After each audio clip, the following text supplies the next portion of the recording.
selamat datang pada mata kuliah Pengantar Agribisnis. Bersama dengan saya, Ika Saritondang, SP MSc. Saya merupakan seorang dosen di program studi Agribisnis Fakultas Pertanian Universitas Pembangunan Nasional Veteran Jawa Timur. Nah, pada kesempatan kali ini kita akan belajar berkaitan dengan mata kuliah pengantar agribisnis, di mana mata kuliah pengantar agribisnis ini merupakan mata kuliah wajib yang diberikan kepada mahasiswa di program studi agribisnis. Mata kuliah pengantar agribisnis diberikan pada semester 1 bagi para mahasiswa. Berikut merupakan penjelasan lebih lanjut berkaitan dengan mata kuliah pengantar agribisnis. Adapun capaian pembelajaran pada pertemuan pertama di mata kuliah pengantar agribisnis ini adalah mampu menjelaskan konsep dasar ilmu pertanian dan ruang lingkup agribisnis serta perannya dalam pembangunan ekonomi.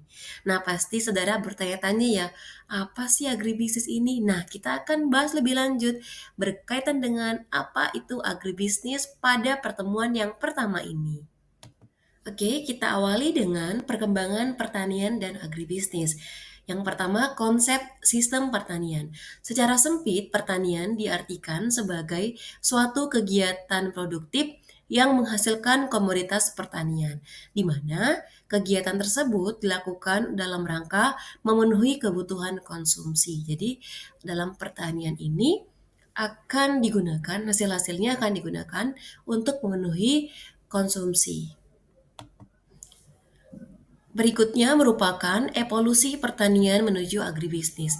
Nah, pada awalnya manusia itu untuk memenuhi kebutuhan konsumsinya, untuk memenuhi kebutuhan hidupnya melalui makanan dan minuman, itu dengan cara berburu dan meramu.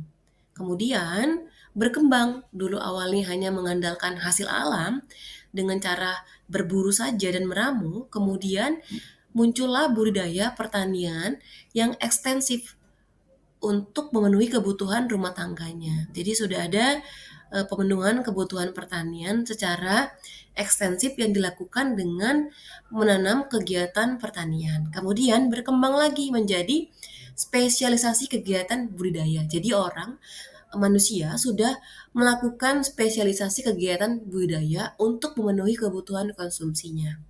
Nah, kemudian berkembang lagi dengan penggunaan pupuk dan pestisida supaya optimal dalam produksi yang dihasilkan. Nah, selanjutnya juga ada pengadaan saprodi oleh industri dan juga munculnya industri pengolahan hasil pertanian. Jadi yang dari awalnya hanya berburu dan meramu sampai kepada muncul industri pengolahan hasil pertanian, ini merupakan evolusi pertanian menuju agribisnis.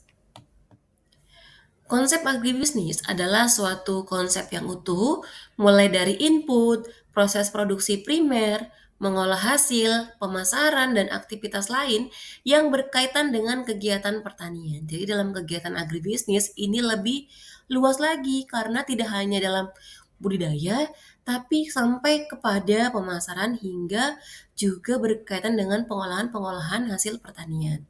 Nah, komoditi pertanian sangat bergantung pada alam, sehingga ini memiliki sifat yaitu pasokan musiman mengandung ketidakpastian. Jadi, produk pertanian itu tidak dapat dipastikan berapa jumlah produksinya.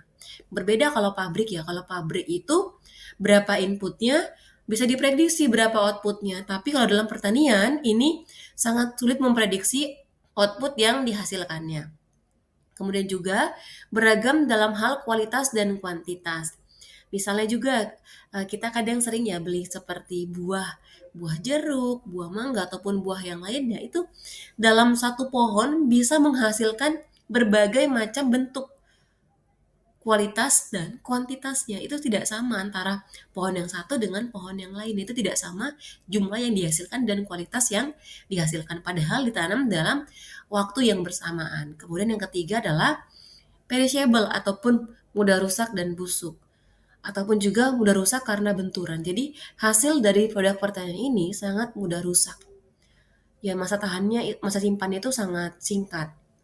Kemudian dalam penyimpanan ini memakan tempat dan biasanya, letaknya di pedesaan. Jadi, kegiatan pertanian itu biasanya dilakukan di daerah pedesaan di mana memang luas lahannya itu lebih lebih banyak ya ataupun lebih luas. Nah ini yang menyebabkan kenapa, eee, komoditas pertanian ini perlu untuk dikelola lebih lanjut dalam agribisnis karena sifat-sifat dalam komoditas pertanian ini tidak bisa dihindari, tapi masih bisa diatasi dengan kegiatan agribisnis di dalamnya.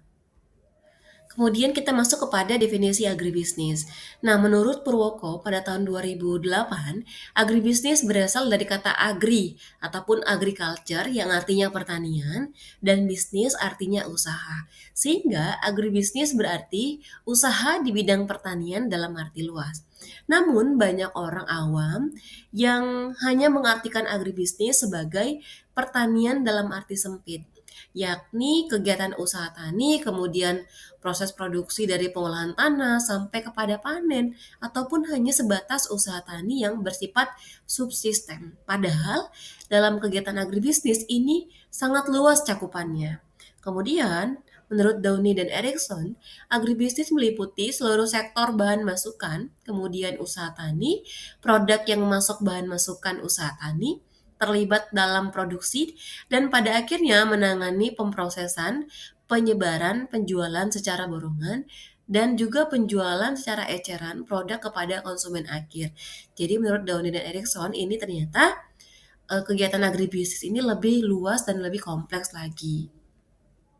Kemudian, menurut Carmini pada tahun 2020 menyatakan bahwa agribisnis adalah suatu sistem bisnis pertanian yang utuh, mulai dari subsistem penyediaan faktor-faktor produksi, subsistem budidaya tanaman dan atau ternak, subsistem pengolahan ataupun agroindustri, subsistem pemasaran, subsistem prasarana, dan subsistem pembinaan.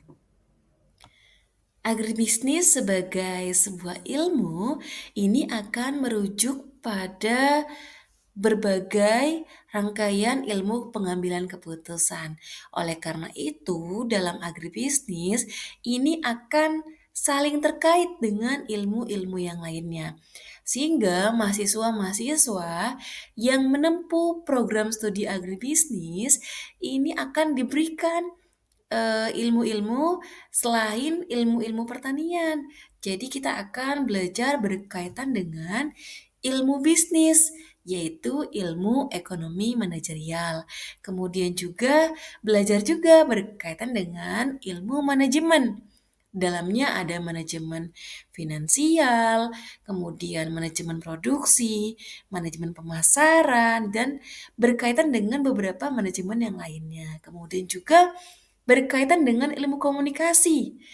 Karena dalam agribisnis ini tentunya akan berkaitan dengan orang-orang ataupun orang banyak sehingga memerlukan ilmu komunikasi di dalamnya. Kemudian juga ilmu-ilmu penunjang yang lainnya, di mana ilmu-ilmu ini akan digunakan untuk pengambilan keputusan dalam bidang agribisnis. Kenapa? Karena untuk menggerakkan kegiatan agribisnis ini, untuk menggerakkan usaha produksi pertanian, peternakan, perikanan, dan kehutanan, ini semuanya berkaitan dengan keputusan-keputusan yang harus diambil. Sehingga keputusan yang diambil ini berdasarkan dengan ilmu-ilmu ataupun teori-teori yang sudah ada. Sehingga ketika diambil keputusan akan diperoleh keputusan yang tepat untuk pengolahan agribisnis. Nah, sehingga ruang lingkup agribisnis sebagai suatu bidang ilmu akan merujuk pada yang pertama ilmu terapan, yaitu berkaitan dengan ilmu terapan ekonomi manajerial, ilmu terapan manajemen, ilmu komunikasi, bahkan ilmu penunjang lainnya. Kemudian juga agribisnis ini sebagai pendekatan pembangunan pertanian, karena ini berkaitan dengan banyak hal dalam kegiatan pertanian. Nah, kalau tadi kita sudah membicarakan ataupun membahas berkaitan dengan agribisnis sebagai suatu ilmu, sekarang kita akan membahas berkaitan dengan agribisnis sebagai sebuah sistem. Nah, agribisnis sebagai sebuah sistem ini akan merujuk berkaitan dengan suatu cara lain untuk melihat pertanian sebagai suatu sistem. Mana Anda tahu kan kalau sistem itu seperti apa? Jadi sistem itu ada kaitannya, ada hubungannya, kemudian ada runtutan-runtutannya. Sehingga agribisnis sebagai suatu sistem ini akan terdiri dari beberapa subsistem di mana antar subsistem ini akan saling terkait. Nah, secara konseptual, sistem agribisnis merupakan semua aktivitas mulai dari pengadaan dan penyaluran saprodi, misalnya pengadaan pupuk, pestisida, kemudian benih, sampai kepada pemasaran, sampai kepada produk ini, sampai kepada konsumen. Jadi agribisnis ini bertugas dari mulai input sampai dengan produk ini sampai ke konsumen. Ini adalah peran dari agribisnis. Nah, dalam agribisnis ini juga akan berkaitan dengan agroindustri, yaitu usaha pengolahan dalam bidang pertanian. Disinilah akan terdapat nilai tambah dalam kegiatan agribisnis. Berikut merupakan sistem agribisnis. Tadi yang kita bahas di belakang adalah agribisnis itu punya beberapa subsistem. Jadi agribisnis terdapat 5 subsistem di dalamnya. Yang pertama adalah subsistem pengadaan dan distribusi sarana dan prasarana. Contohnya seperti di gambar ini ya, ada traktor. Nah, ini adalah sarana produksi dalam kegiatan pertanian. Kemudian subsistem produksi pertanian. Disinilah kegiatan budidaya dilakukan. Jadi seperti menanam padi, menanam cabai, dari mulai ada input benih, kemudian sampai dengan dipanen, itu terdiri di subsistem produksi pertanian. Kemudian setelah kegiatan produksi berjalan, ini dibawa kembali kepada subsistem pengolahan hasil pertanian atau dalam kata lainnya adalah agroindustri. Nah, jadi di agroindustri inilah kegiatan pengolahan dilakukan. Misalnya dari buah apel segar diolah menjadi keripik apel. Itu terjadi kegiatan pengolahan. Kenapa kegiatan pengolahan ini perlu dilakukan? Nah, kegiatan pengolahan ini tujuannya adalah untuk memberikan nilai tambah pada produk agribisnis. Kalau misalnya kita hanya menjual apel itu mungkin sekilo 30.000 atau 40.000. Nah, kalau sudah dikelola ataupun diolah menjadi keripik apel, mungkin 1 kilo apel ini bisa menghasilkan lebih nilainya dari 40.000, mungkin jadi 80.000 misalnya kalau dijual per pack misalnya. Artinya apa? Terjadi peningkatan nilai tambah dalam kegiatan agroindustri. Kemudian dari agroindustri ini dibawa ke subsistem selanjutnya yaitu subsistem pemasaran di mana kegiatan dari produksi ini disalurkanlah produk ini kepada konsumen, konsumen akhir ya, seperti itu.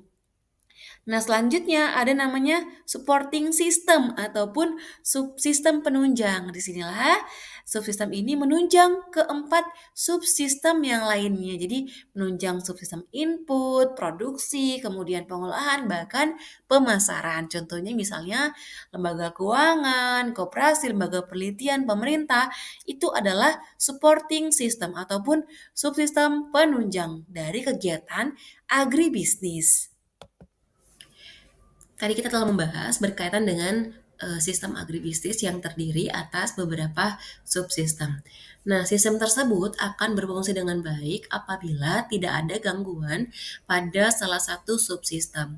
Pengembangan agribisnis harus mengembangkan semua subsistem di dalamnya karena tidak ada satu subsistem yang lebih penting daripada subsistem yang lainnya karena dalam sistem agribisnis ini akan saling berinteraksi dan saling mempengaruhi sehingga subsistem agribisnis merupakan suatu kesatuan yang utuh yang tidak dapat dipisahkan antara satu subsistem dengan subsistem yang lainnya. Sehingga perannya ini akan saling membantu ataupun mendorong untuk pengembangan antar subsistem yang ada dalam sistem agribisnis ini. Kalau tadi kita sudah belajar berkaitan dengan agribisnis sebagai suatu ilmu, kemudian agribisnis sebagai suatu sistem, sekarang kita belajar berkaitan dengan agribisnis sebagai suatu bisnis. Nah, fakta menunjukkan bahwa pelaksanaan setiap aktivitas dari kegiatan agribisnis itu merupakan suatu bisnis. Jadi misalnya dari mulai input itu ada bisnis di dalamnya. Bisnis seperti kios Saprodi, kios Saprotan itu di dalamnya ada bisnis. Karena hampir di setiap subsistem ini orientasinya adalah aktivitas pasar ataupun untuk memenuhi kebutuhan pasar, baik itu pasar domestik maupun pasar internasional. Sehingga tentunya kegiatan-kegiatan ini orientasinya adalah untuk mendapatkan profit atau untuk mendapatkan keuntungan. Oleh karena itu, dalam pengembangannya, agribisnis ini akan memberikan nilai tambah ataupun akan menjadi pilihan bisnis dalam kegiatan pertanian. Jadi kalau Anda ingin menjadi seorang pebisnis dalam bidang pertanian, maka bisa belajar di program studi agribisnis karena nantinya akan dipelajari berkaitan dengan pengembangan-pengembangan ataupun ilmu-ilmu dalam bidang bisnis di pertanian. Kalau Anda bisa masuk dalam program studi agribisnis ini. Nah, potensi dalam agribisnis sebenarnya masih sangat terbuka dengan luas. Karena apa? Karena dalam kegiatan agribisnis ini akan semakin memperbesar potensi pertanian. Karena mungkin orang dulunya menganggap pertanian itu harga jual produknya rendah ya karena hanya menjual barang primer. Nah, beda dengan agribisnis. Di agribisnis ini akan diberikan nilai tambah seperti tadi dari apel mentah diolah menjadi eh, keripik apel. Nah, itu kan ada nilai tambah di dalamnya sehingga akan menciptakan profit. Nah, jadi kegiatan dalam agribisnis ini lebih menarik karena memberikan nilai tambah bagi produk-produk pertanian dan akan semakin mendorong tingkat efisiensi usaha yang semakin tinggi karena dalam kegiatan agribisnis ini bisa bergerak di berbagai subsistem. Kemudian juga masih terdapat peluang-peluang agribisnis yang sangat potensial. Misalnya, sistem agribisnis berbagai komoditas hortikultura. Nah, komoditas hortikultura kan banyak sekali jenisnya. Kemudian juga perikanan. Indonesia ini banyak sekali ya hasil perikanan yang dapat dihasilkan. Atau juga misalnya bidang agroindustri, pengolahan hasil pertanian. Bahkan juga tanaman pangan misalnya. Dan juga perkebunan serta industri pakan dan ternak ikan. Jadi, potensi dalam agribisnis ini masih sangat terbuka luas karena bisnis dalam bidang pertanian ini akan terus berkembang. Karena apa? Karena manusia tentunya akan selalu butuh makan. Manusia untuk memenuhi kebutuhan hidupnya pasti sangat bergantung pada sektor pertanian. Maka dari itu, ke depannya potensi dalam agribisnis ini menjadi perhatian serius karena ini sangat-sangat potensial untuk dikembangkan. Nah, kemudian juga dengan prinsip keterkaitan dalam sistem agribisnis ini juga akan mendorong peluang dalam bidang-bidang yang lain, misalnya bidang transportasi untuk pendistribusian produk-produk pertanian, produk-produk agribisnis, kemudian juga berkaitan dengan penyimpanan, kemudian jasa informasi, bahkan juga lembaga pembiayaan, asuransi, dan lain-lainnya. Dari materi yang kita pelajari, dapat kita simpulkan bahwa agribisnis adalah sistem rangkaian usaha-usaha ataupun bisnis-bisnis. Jadi mulai dari usaha pengadaan sarana produksi, seperti pengadaan input, peralatan. Nah, itu kita pelajari. Kemudian usaha tani, budidayanya juga dipelajari. usaha pasca panen, usaha sortasi, penyimpanan, dan pengemasan produk pertanian. Kemudian juga berkaitan dengan usaha industri pengolahan produk pertanian dan berbagai usaha menghantarkan produk berbasis pertanian sampai kepada konsumen. Jadi, agribisnis ini cakupannya sangat luas, tidak hanya sekedar budidaya, tapi dari mulai input hingga pemasaran hingga pengolahan itu adalah bagian dari kegiatan agribisnis. Serta juga misalnya kegiatan penunjang lainnya yang melayani sistem kegiatan agribisnis ini, misalnya lembaga informasi, kemudian lembaga pemerintahan, lembaga pembiayaan, bahkan juga lembaga-lembaga yang mengeluarkan kebijakan dan peraturan-peraturan yang terkait dengan agribisnis. Demikian yang dapat saya sampaikan pada pertemuan pertama mata kuliah pengantar agribisnis. Jadi kita sudah belajar yang berkaitan dengan apa saja itu agribisnis, definisi, kemudian subsistem, dan lain-lain. Kedepannya kita akan bertemu pada pertemuan berikutnya. Terima kasih.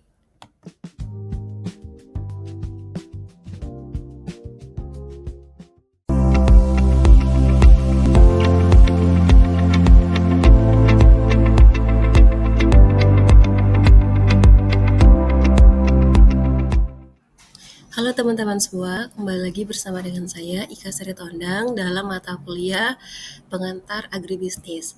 Nah, hari ini merupakan pertemuan kedua pada mata kuliah pengantar agribisnis dengan topik yaitu konsep dasar ilmu pertanian dan peranannya dalam perekonomian. Adapun capaian pembelajaran pada pertemuan kedua pada mata kuliah pengantar agribisnis ini adalah kemampuan menjelaskan keterkaitan ilmu pertanian, agroklimatologi, dan kontribusinya terhadap perekonomian.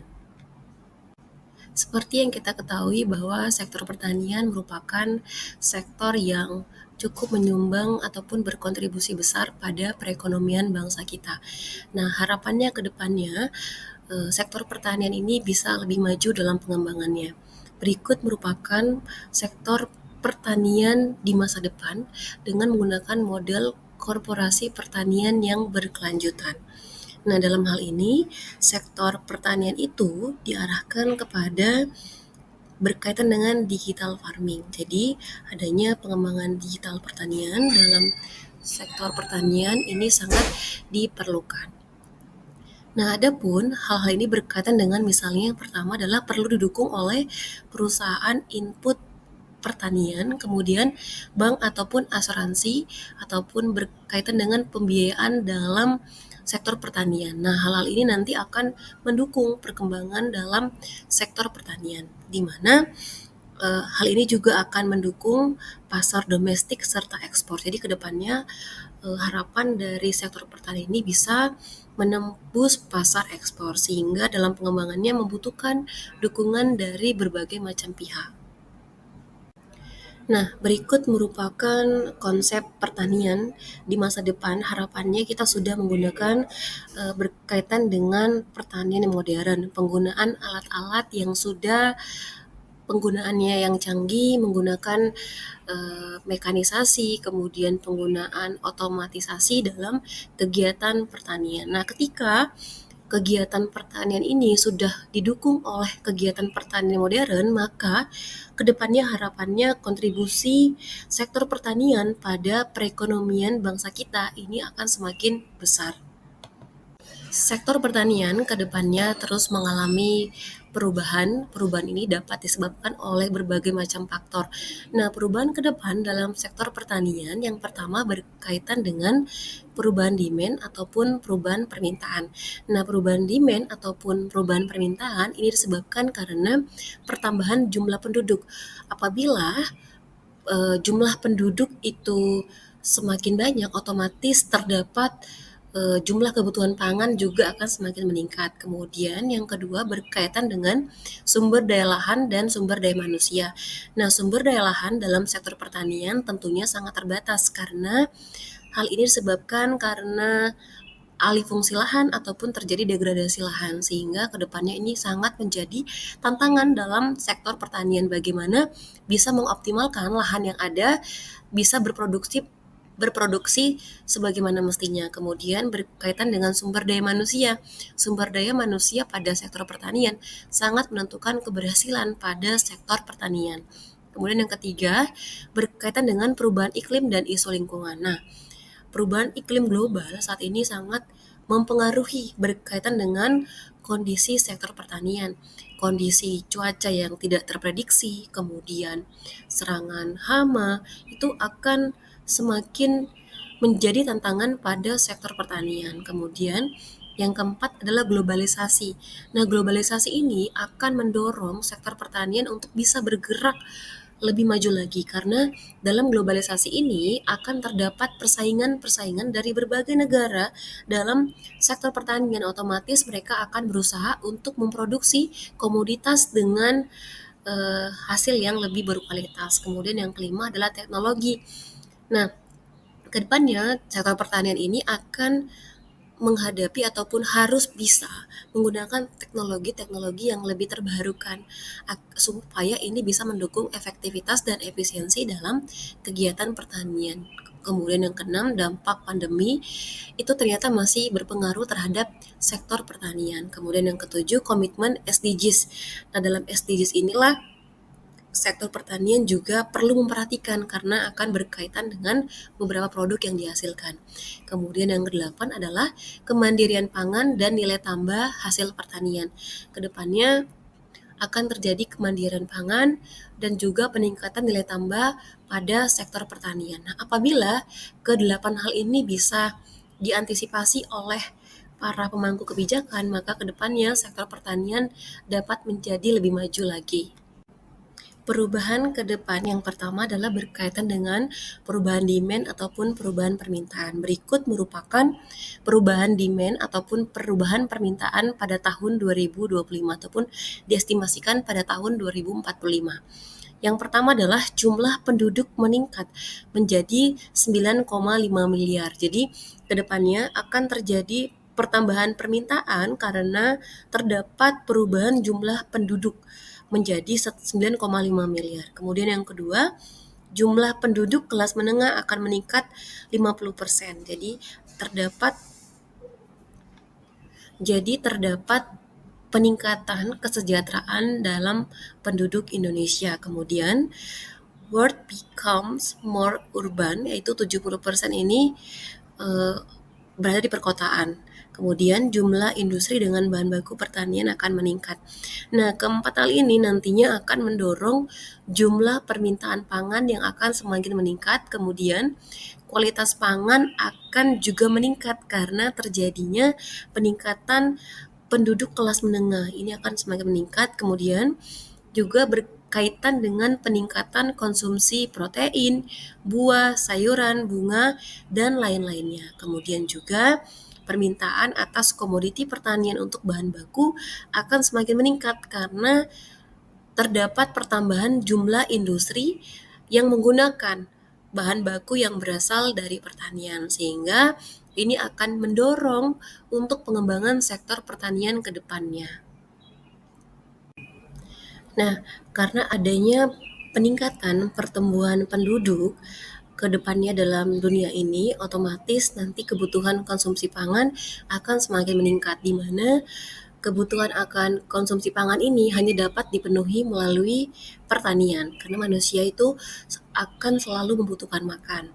Dan itu juga terjadi juga peningkatan konsumsi daging per kapita yang pada awalnya 36,4 kilo menjadi 45,3 kilogram per kapita. Seperti yang saya katakan tadi, bahwa peningkatan jumlah penduduk ini akan berpengaruh terhadap peningkatan terhadap jumlah permintaan akan sektor pertanian. Nah, adapun sektor pertanian ini bisa menghasilkan berbagai macam jenis. Nah, berikut merupakan ragam demand ataupun ragam permintaan pertanian. Yang pertama adalah hasil dari sektor pertanian ini digunakan sebagai bahan pangan seperti beras, sayuran, buah-buahan itu adalah hasil dari sektor pertanian. Kemudian yang kedua adalah pakan. Nah, ternyata hasil dari sektor pertanian juga dapat digunakan sebagai bahan pakan, seperti pakan ternak, pakan bebek, pakan ayam, ataupun pakan hewan yang lainnya.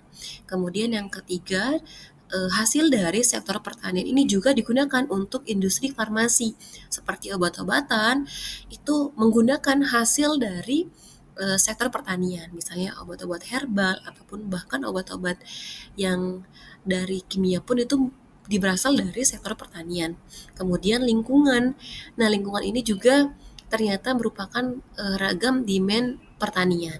Kemudian kosmetika, jadi bahan-bahan kosmetik kayak skincare, kemudian peralatan-peralatan untuk perawatan diri itu juga dihasilkan dari ataupun bahan bakunya sebagian besar itu berasal dari sektor pertanian. Kemudian estetika itu juga menggunakan ataupun berasal dari demand pertanian. Kemudian bahan baku industri.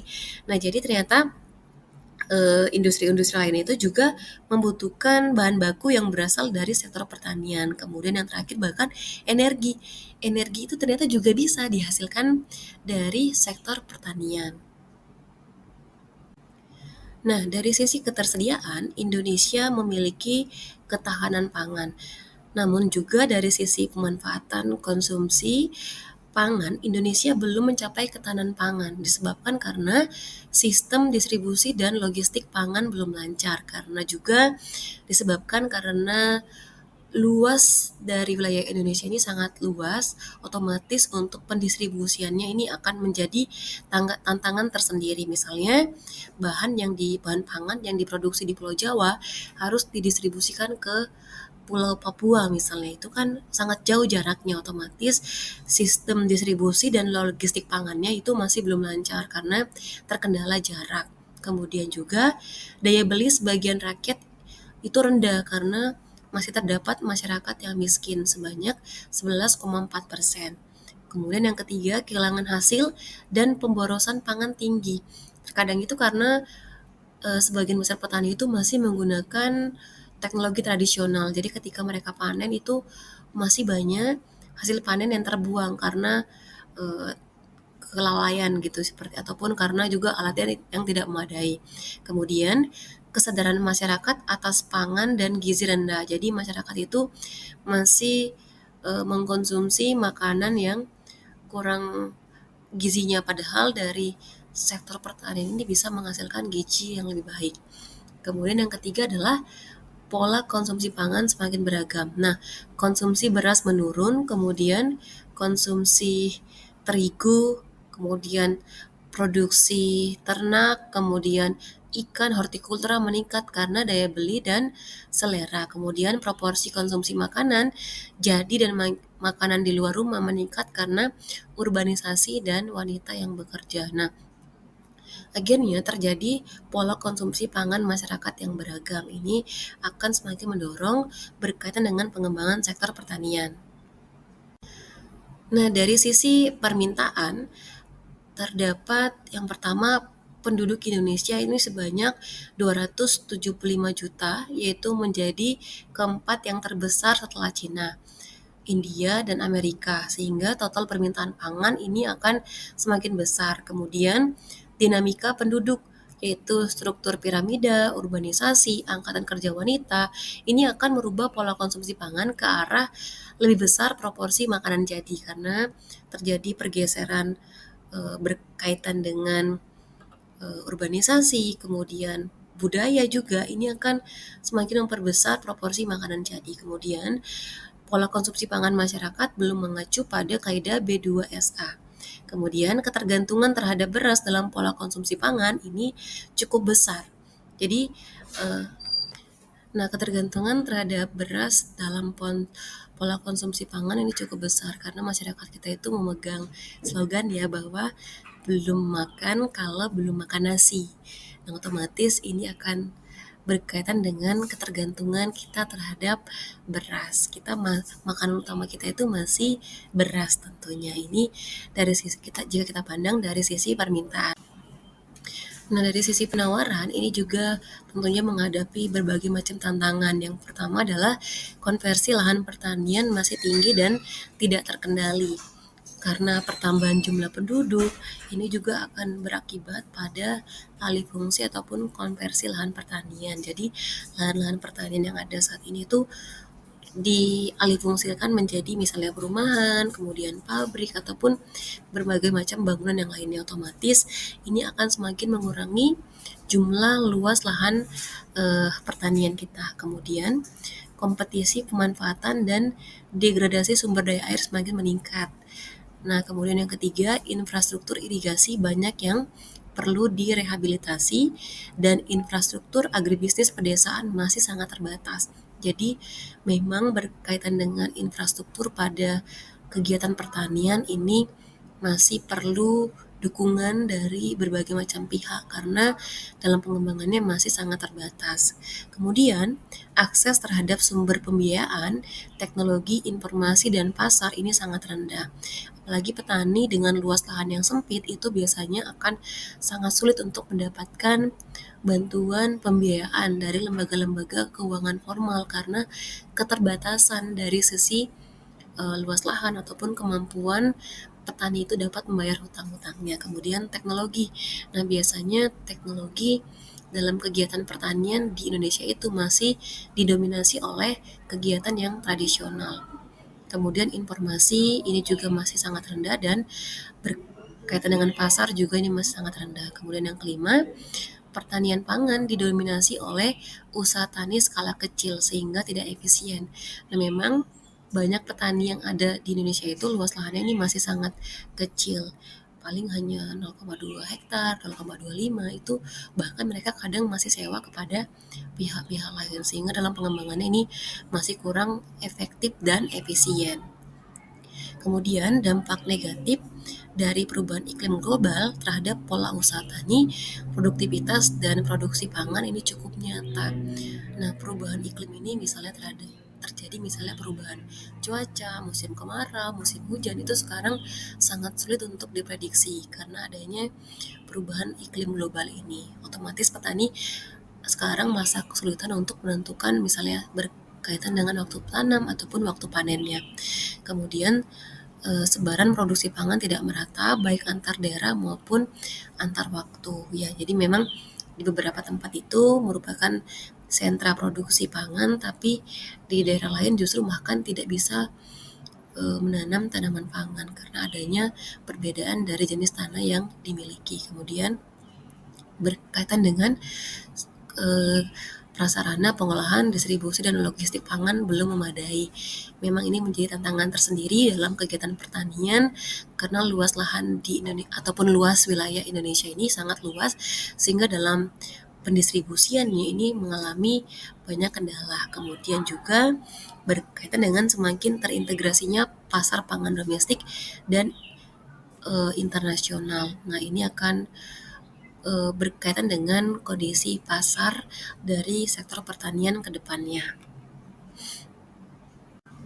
Nah, berikut merupakan sumber daya lahan dan sumber daya manusia dalam sektor pertanian. Nah, dapat kita lihat ya pada slide ini bahwa yang pertama lahan sawah itu masih berpusat di Pulau Jawa. Jadi komoditas pangan yaitu terkhususnya padi itu masih berpusat di Pulau Jawa saja. Di pulau lain itu memang ada sih memproduksi padi tapi tidak sebanyak ataupun tidak semasif yang ada di Pulau Jawa. Kemudian lahan kering itu terkendala irigasi. Nah, irigasi ini kan sangat menentukan keberhasilan pada usaha pertanian karena usaha pertanian pasti membutuhkan yang namanya air. Kemudian terjadi juga alih fungsi lahan. Tadi yang saya katakan bahwa lahan pertanian yang dulunya digunakan untuk kegiatan produksi pertanian dialihfungsikan menjadi beberapa jenis kegiatan lain, misalnya kayak tadi membuat rumah, kemudian membuat pabrik, ataupun membuat gedung-gedung lainnya yang dialihfungsikan yang berasal dari sektor pertanian. Kemudian berkaitan dengan kesehatan tanahnya.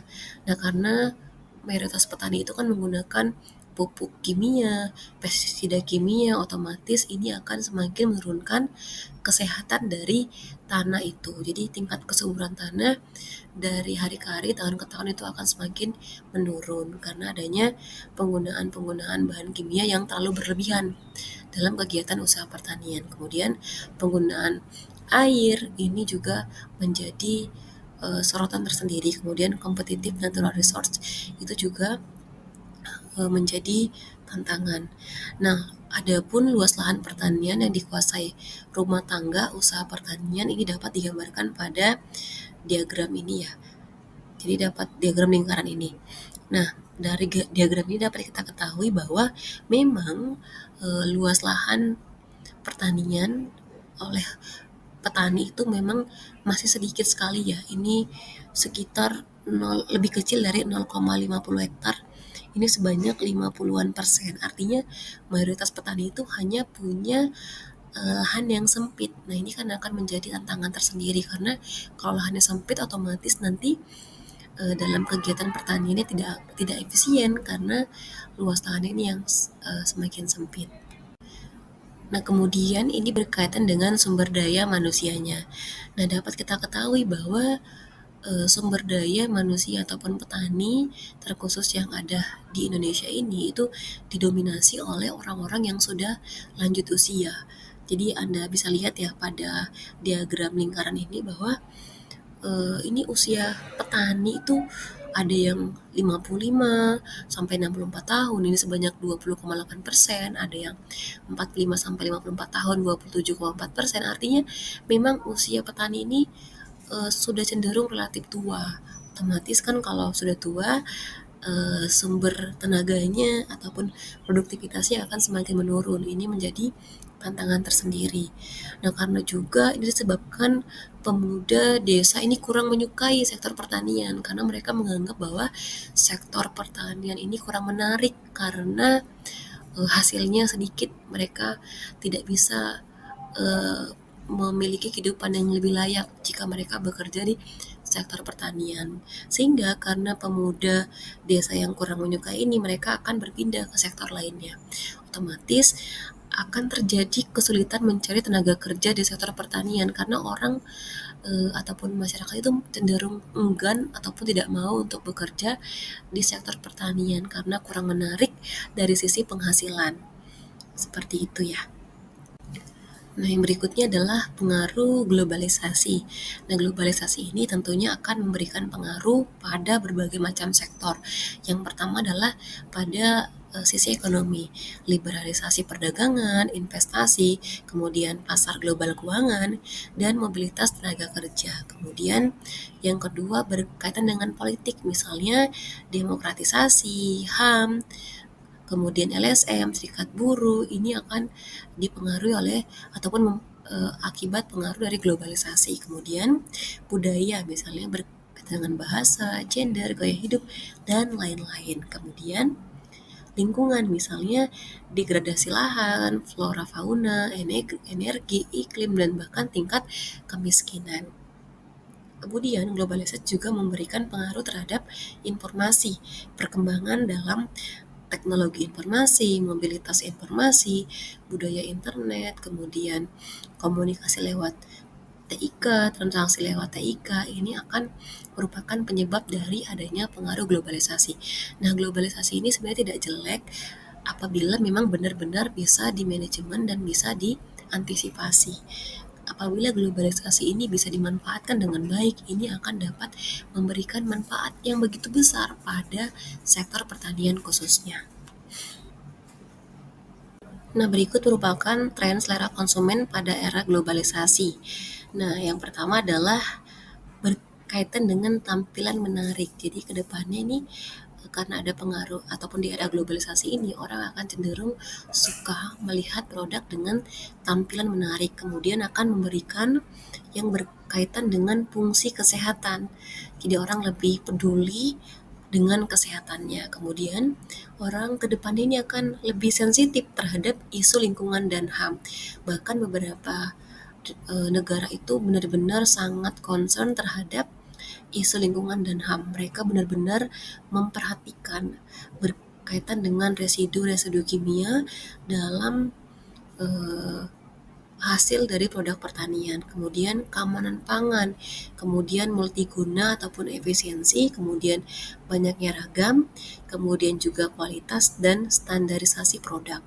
Nah, tren-tren selera konsumen inilah yang harus diperhatikan oleh para pelaku dalam sektor pertanian apabila ingin bisa memasuki globalisasi. Kita harus bisa bersaing dengan memperhatikan tren global ini sehingga produk yang dihasilkan ini dapat diserap oleh pasar, terutama untuk pasar global tentunya. Nah, perubahan teknologi pertanian pada industri 4.0 tentunya ini akan sangat baik ya ke depannya. Jadi ke depannya pertanian ini sudah menggunakan teknologi-teknologi yang modern, misalnya penggunaan benih unggul ataupun bibit unggul itu akan sangat mempengaruhi keberhasilan dalam ataupun kegiatan dalam pertanian. Kemudian juga berkaitan dengan irigasi. Jadi irigasinya ini sudah menggunakan teknologi-teknologi yang lebih maju. Kemudian seperti pemanenan itu sudah menggunakan berbagai macam mekanisasi, bahkan bisa menggunakan alat pendeteksi tanah, pendeteksi hujan, bahkan pendeteksi kesuburan tanah itu akan didorong oleh perubahan teknologi pertanian pada industri 4.0. Nah, apabila kita ataupun Indonesia ini bisa menyerap teknologi pertanian pada industri 4.0 ini, maka kedepannya sektor pertanian kita akan lebih maju. Nah, seperti yang kita ketahui ya bahwa masih sedikit sekali petani itu yang menggunakan teknologi yang maju karena sebagian besar mereka itu masih menggunakan peralatan yang tradisional yang berasal dari turun-temurun dari nenek moyangnya misalnya. Jadi mereka masih menggunakan cangkul, sabit, kemudian panen masih pakai sapi dan lain-lainnya. Nah, ini juga berikutnya ya, karena ada perkembangan pada ataupun perkembangan teknologi pada industri 4.0 ini akan semakin berkembang juga peralatan mekanisasi pada kegiatan pertanian. Jadi kedepannya orang kalau membajak sawah tidak pakai sapi lagi, jadi mereka sudah pakai traktor yang lebih canggih. Memanen mereka sudah pakai peralatan yang lebih canggih juga. Bahkan untuk menyiram mereka pakai drone. Nah, ini memang bisa tercapai apabila dukungan dari berbagai pihak. Namun juga perlu kita perhatikan ya bahwa usia petani yang ada di Indonesia ini cenderung cukup tua sehingga apabila mereka mengadopsi teknologi yang lebih baru biasanya mereka akan lebih kesulitan. Kemudian juga berkaitan dengan luas lahannya sempit otomatis juga nanti mereka akan semakin tidak efisien kalau menggunakan teknologi-teknologi yang terbaru ini. Kalau mereka menggunakan teknologi terbaru ini otomatis kan lahannya harus luas karena berkaitan dengan pembiayaan. Nah, biasanya nih petani-petani yang di luar negeri itu menggunakan peralatan yang canggih karena luas lahan mereka itu cukup luas berhektar-hektar sehingga kalau mereka menggunakan teknologi ini akan sangat mendukung efisiensi dari kegiatan usaha taninya. Tapi kita harus tetap optimis bahwa usaha ataupun kegiatan pertanian di Indonesia ke depannya juga akan bisa mengalami perubahan-perubahan ini. Kita akan terus berupaya ataupun kita terus berharap bahwa ataupun kita terus berusaha juga ya untuk bisa mengembangkan sektor pertanian ke depan supaya lebih maju lagi tentunya. Ini merupakan harapan kita dan ini bisa diwujudkan karena dukungan dari berbagai macam pihak untuk mendukung kegiatan dalam sektor pertanian yang ada di Indonesia karena petani ini perlu didukung dan didorong untuk terus maju ke depannya. Baiklah, demikian yang dapat saya sampaikan. Kita akan bertemu pada pertemuan berikutnya. Sampai jumpa.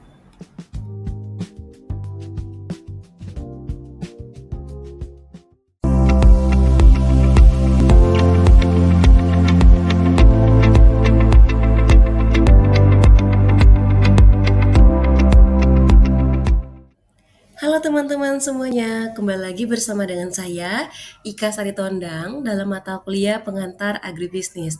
Nah, pada kesempatan kali ini merupakan pertemuan kita yang ketiga. Nah, topik pada pertemuan ketiga ini adalah berkaitan dengan sistem agribisnis. Jadi kita akan belajar hal-hal yang berkaitan dengan sistem agribisnis. Adapun capaian pembelajaran pada pertemuan yang ketiga ini adalah ketepatan menjelaskan tentang sistem agribisnis dan keterkaitan antar subsistem dalam agribisnis. Nah, sebelum kita berbicara lebih lanjut berkaitan dengan sistem agribisnis, maka terlebih dahulu kita harus mengetahui apa itu sistem. Nah, sistem merupakan suatu kesatuan yang berasal dari unsur-unsur ataupun juga komponen-komponen yang saling berhubungan dan juga saling berinteraksi. Nah, interaksi ini terjadi antara unsur ataupun komponen yang satu dengan komponen yang lainnya. Apabila salah satu dari unsur ataupun komponen tersebut terganggu, maka sistem tersebut juga akan terganggu. Jadi sistem ini adalah suatu kesatuan yang utuh. Seperti itu ya. Kemudian berkaitan dengan sistem agribisnis. Nah, agribisnis merupakan suatu konsep yang memandang pertanian secara utuh.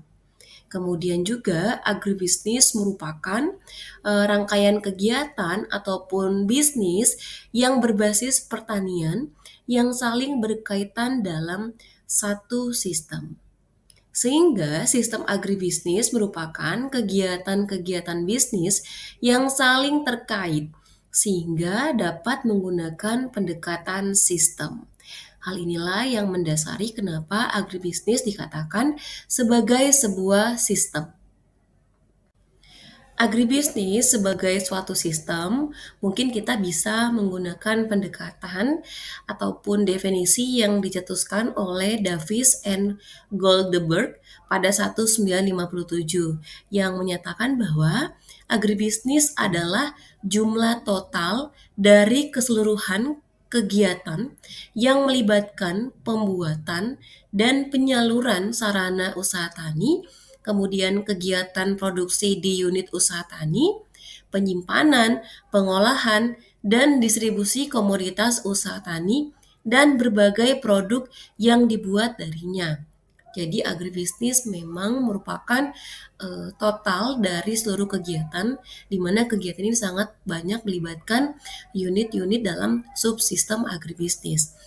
Nah, kemudian agribisnis ini merupakan suatu sistem.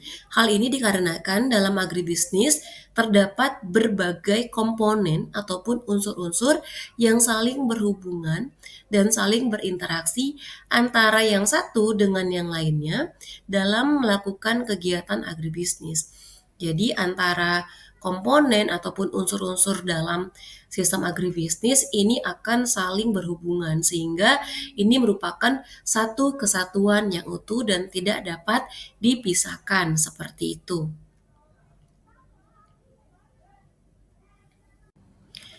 Adapun komponen dalam agribisnis dapat dibagi menjadi tiga. Yang pertama adalah input, yang kedua proses, yang ketiga adalah output.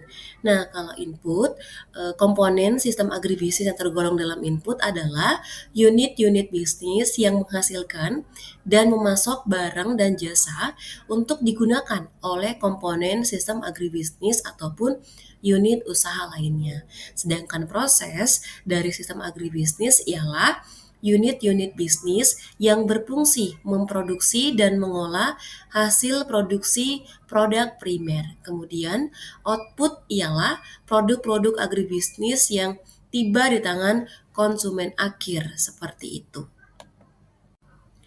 Berikut merupakan bagan sistem agribisnis. Jadi seperti yang saya katakan di awal bahwa agribisnis merupakan suatu kesatuan yang utuh. Nah, satu kesatuan yang utuh ini dibagi menjadi beberapa sistem. Yang pertama adalah subsistem pengadaan dan distribusi sarana dan prasarana. Kemudian yang kedua, subsistem produksi pertanian. Dan yang ketiga, subsistem pengolahan hasil pertanian. Yang keempat, subsistem pemasaran. Dan yang selanjutnya adalah subsistem penunjang. Jadi, ini adalah bagan ataupun bagian-bagian dalam sistem agribisnis. Berikut merupakan penjelasan dari bagan dalam sistem agribisnis. Yang pertama adalah subsistem input atau juga dapat dikatakan sebagai subsistem hulu.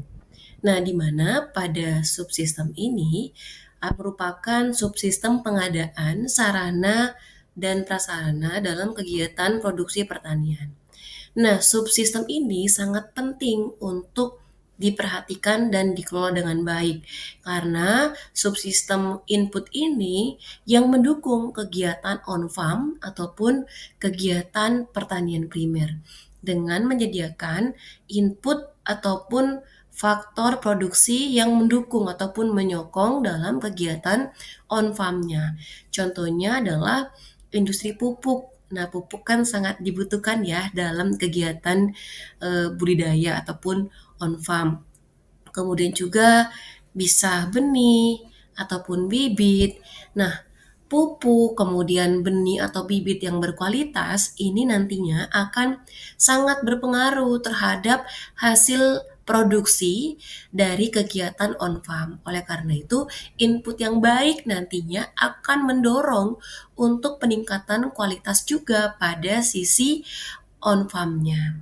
Kemudian juga obat-obatan ataupun pestisida dan juga alat dan mesin pertanian. Jadi pestisida yang berkualitas, kemudian alat dan mesin pertanian yang lebih mendorong ataupun lebih canggih ini akan lebih bisa untuk mengoptimalkan subsistem on-farm selanjutnya. Jadi input ini sangat mendukung ataupun menentukan untuk subsistem on-farm ataupun off-farm. Nah, yang selanjutnya adalah subsistem off-farm. Nah, subsistem off-farm ini merupakan subsistem yang melakukan kegiatan usaha tani ataupun proses budidaya dengan menghasilkan produk-produk pertanian primer. Contohnya adalah usaha tani tanaman pangan, usaha ternak, usaha ikan, usaha perkebunan, bahkan usaha hortikultura.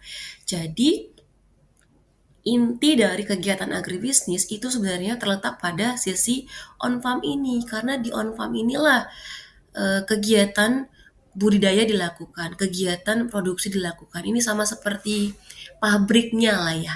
Jadi pabrik dalam agribisnis itu ya on-farm ini, karena disinilah kegiatan dalam usaha tani itu dilakukan, menghasilkan komoditas pertanian itu ya di sisi on farm ini ataupun off farm ini, sehingga memang sangat perlu didukung supaya bisa lebih maju dan berkembang.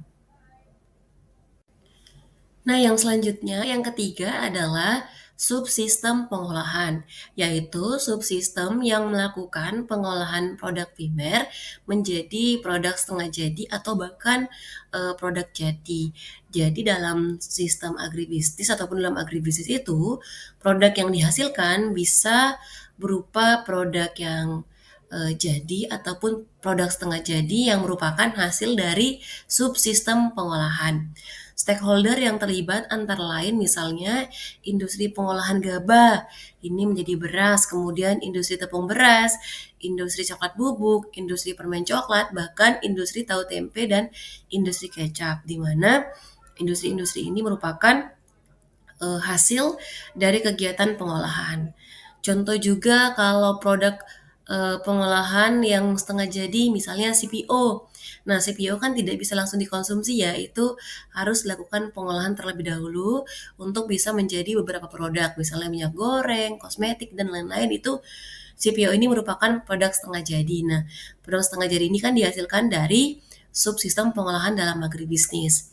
Kemudian yang keempat adalah subsistem pemasaran, yaitu subsistem yang melakukan aktivitas pemasaran produk pertanian primer maupun produk olahan hasil pertanian. Pemasaran di sini bisa pemasaran dalam negeri atau pemasaran internasional ataupun juga perdagangan internasional. Nah, di subsistem pemasaran ini juga Sangat mendukung ya. Jadi apabila produk yang dihasilkan sudah berkualitas tanpa didukung subsistem pemasaran yang baik, maka otomatis produk itu juga tidak akan bisa maksimal dalam menghasilkan nilai tambah ataupun nilai penjualan dalam usaha yang dijalankan. Kemudian yang terakhir adalah subsistem penunjang. Subsistem ini merupakan subsistem yang mendukung semua aktivitas dari semua subsistem, mulai dari hulu, on-farm, dan hilir. Contohnya lembaga keuangan, lembaga penelitian, lembaga pendidikan, perguruan tinggi ataupun universitas, kemudian kebijakan pemerintah, baik itu mikro makro, kemudian tata ruang, dan lain-lain. Tadi sudah saya jelaskan ada 5 subsistem dalam agribisnis. Dari kelima subsistem tersebut, apabila salah satu subsistem terganggu dan tidak dapat menjalankan sebagaimana fungsi utamanya, maka secara otomatis ataupun secara keseluruhan, sistem agribisnis tersebut juga akan terganggu. Dengan demikian, inilah mengapa dikatakan bahwa agribisnis sebagai suatu sistem ataupun sebuah sistem. Karena dalam agribisnis ini memiliki hubungan dan saling keterkaitan antara komponen yang ada dalam menjalankan kegiatannya. Misalnya, kalau subsistem inputnya terganggu, benihnya kurang baik, pupuknya seadanya saja, tidak optimal dalam penyediaan pupuk, pestisidanya juga tidak tidak yang baik, maka nanti akan berpengaruh terhadap hasil ataupun di subsistem on farm-nya.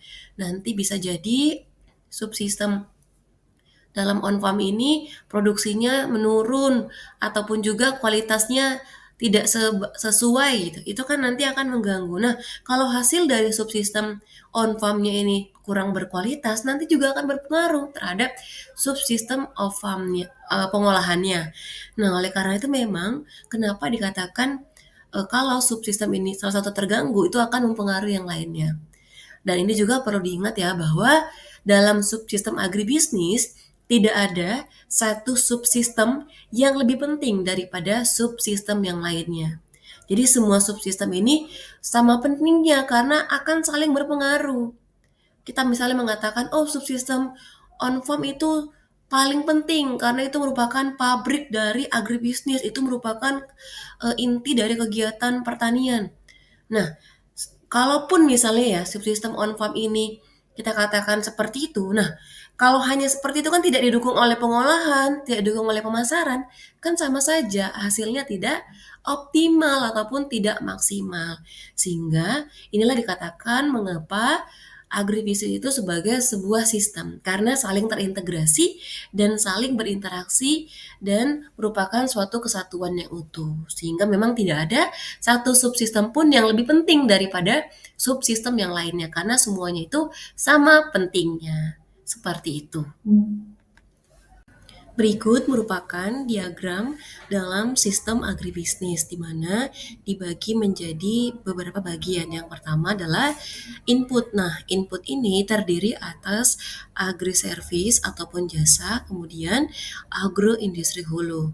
Nah, kemudian dari agroindustri hulu dan agri-service jasa ini diproses menjadi agri-produksi, yaitu produksi produk primer pertanian, peternakan, perikanan, bahkan kehutanan, ataupun juga menjadi agroindustri hilir yang memberikan nilai tambah dan agri-niaga, yaitu jasa distribusi ataupun jasa marketing. Nah, setelah diproses maka akan menghasilkan output. Output dalam produk agribisnis sangat beragam, mulai dari pangan, sandang, papan, obat-obatan, energi, dan kosmetik, serta yang lainnya.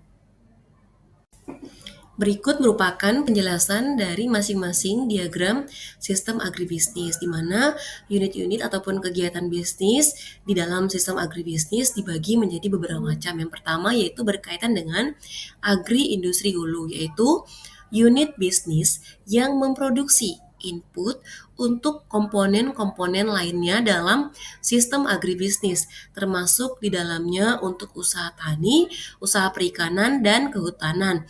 Yang kedua adalah agri-service, unit bisnis penyedia jasa selain jasa niaga, termasuk di dalamnya komponen ini antara lain kegiatan riset dan pengembangan, penyuluhan, informasi, perkreditan, asuransi, pendidikan, dan pelatihan, serta yang lainnya. Kemudian yang ketiga, agri produksi, di mana unit bisnis yang menghasilkan produk-produk primer identik dengan usaha tani, usaha perikanan, dan kehutanan.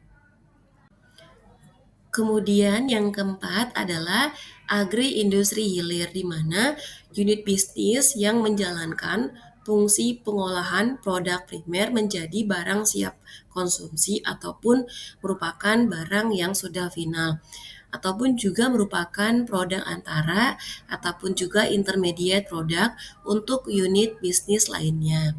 Kemudian yang kelima, agriniagra ataupun agri-marketing. Unit bisnis yang berfungsi menyelenggarakan proses distribusi barang dan jasa antar unit usaha ataupun komponen dan antara sistem agribisnis dengan konsumen akhirnya. Jadi ini merupakan unit-unit ataupun kegiatan bisnis di dalam sistem agribisnis, di mana ini akan saling berkaitan mulai dari input, proses, bahkan output yang dihasilkan dalam sistem agribisnis tentunya. Nah, pada kesempatan kali ini kita akan membahas lebih dalam yang berkaitan dengan sistem agribisnis kedelai. Jadi kita akan melihat apa-apa saja sih yang termasuk pada sistem agribisnis khususnya komoditas kedelai. Yang pertama adalah subsistem pasukan input untuk budidaya di tingkat usaha tani kedelai.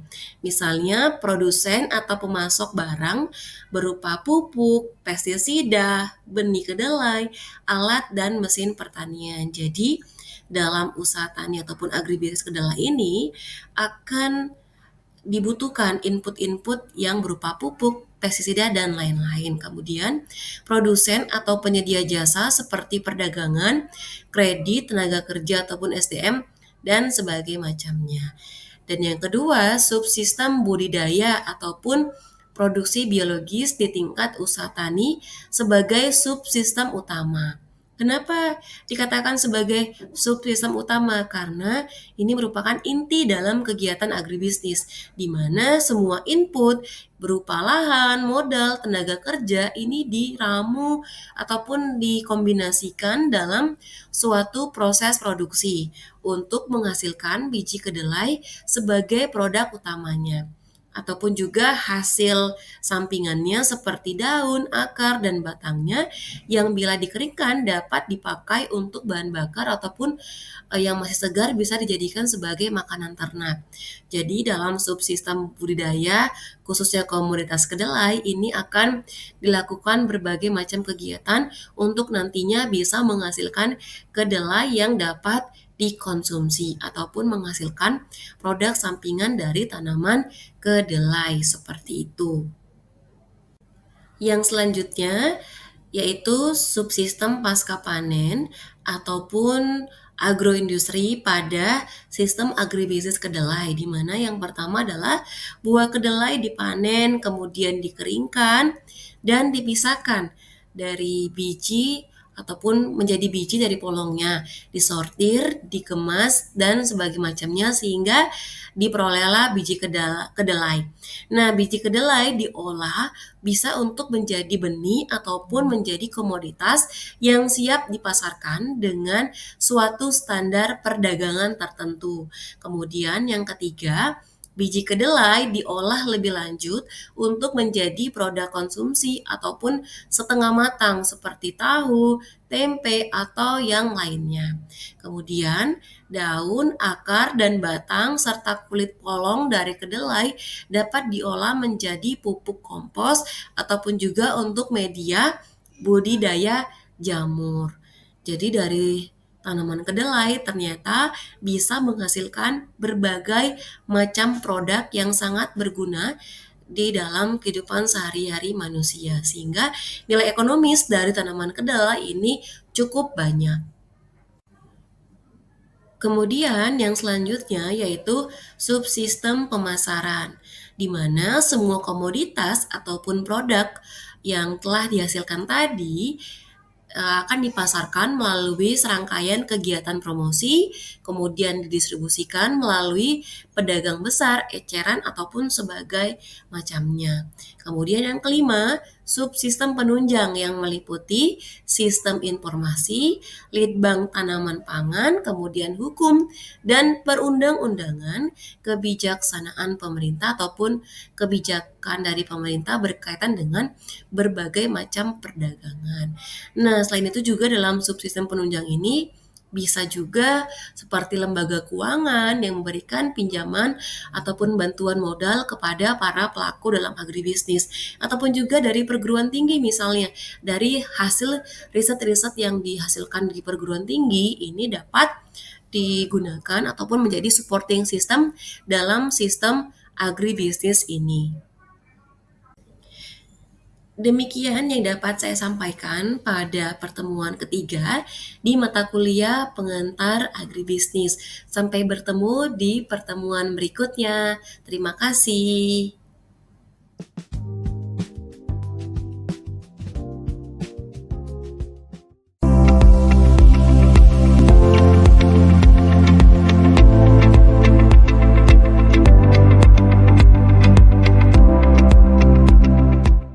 Halo teman-teman semuanya, kembali lagi bersama dengan saya, Ika Saritondang, pada mata kuliah pengantar agribisnis. Berikut merupakan pertemuan kita yang keempat.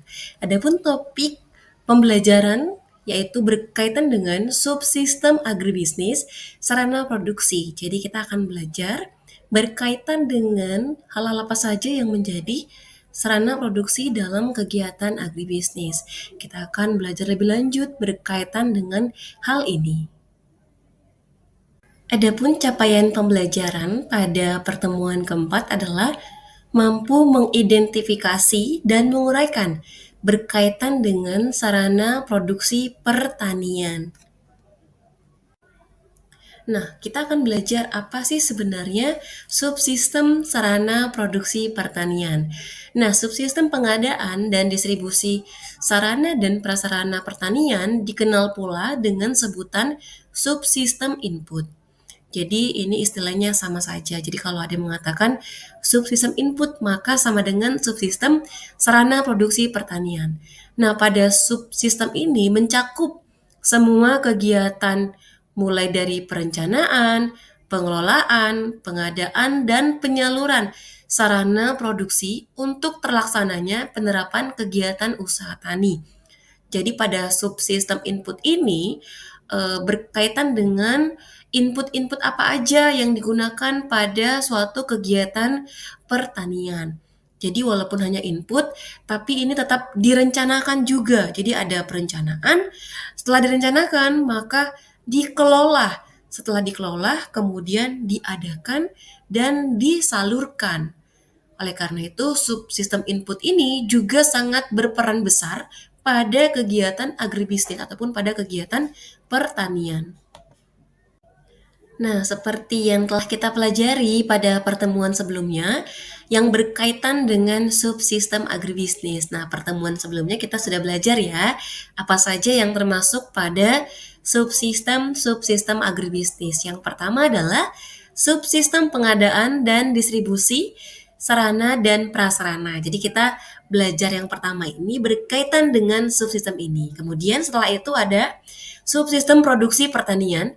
Kemudian yang ketiga, subsistem pengolahan hasil pertanian ataupun subsistem agroindustri. Yang keempat, subsistem pemasaran. Dan yang selanjutnya dinamakan subsistem penunjang. Jadi pada hari ini ataupun pada pertemuan ini kita akan berfokus pada yang subsistem pertama, yaitu subsistem pengadaan dan distribusi sarana dan prasarana dalam kegiatan pertanian ataupun dalam kegiatan agribisnis tentunya.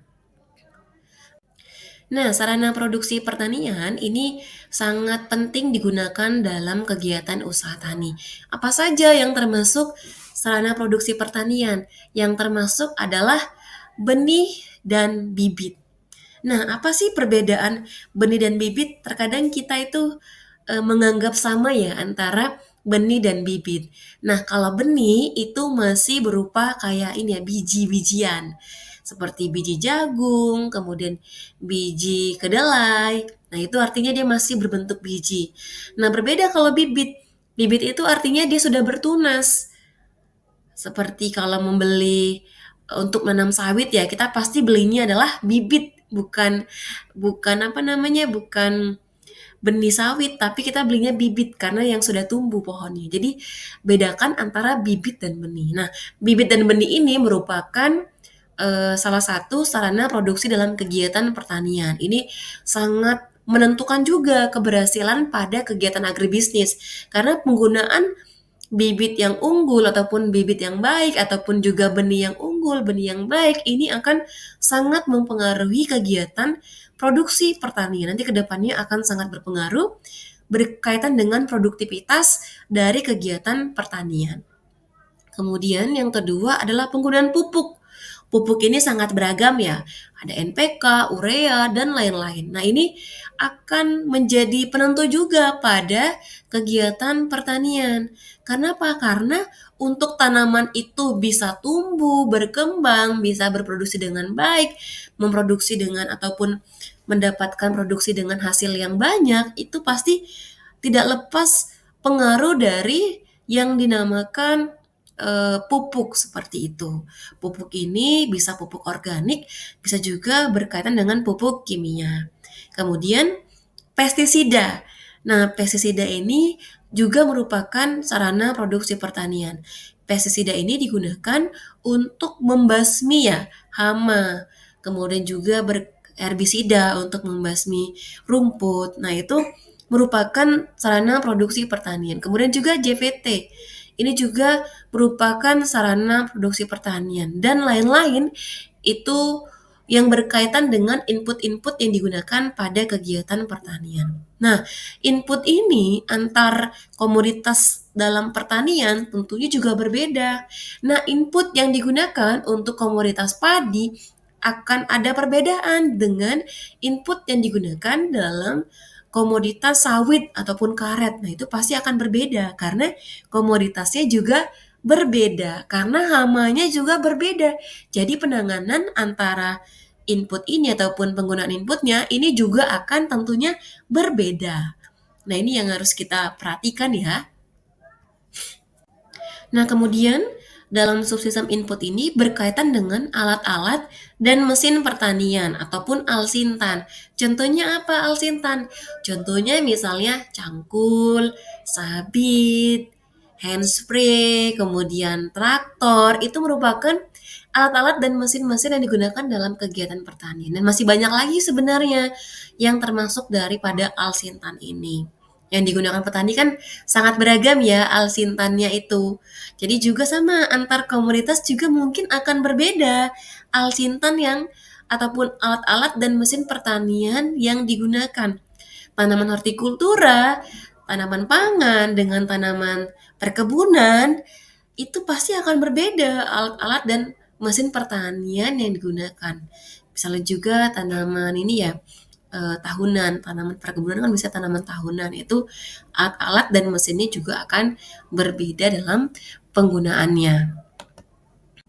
Pengembangan alat dan mesin pertanian ataupun alsintan ini juga harus disesuaikan dengan kondisi setempat, misalnya agroklimatnya, kemudian lahannya, petaninya, kelembagaannya, dan lain-lain.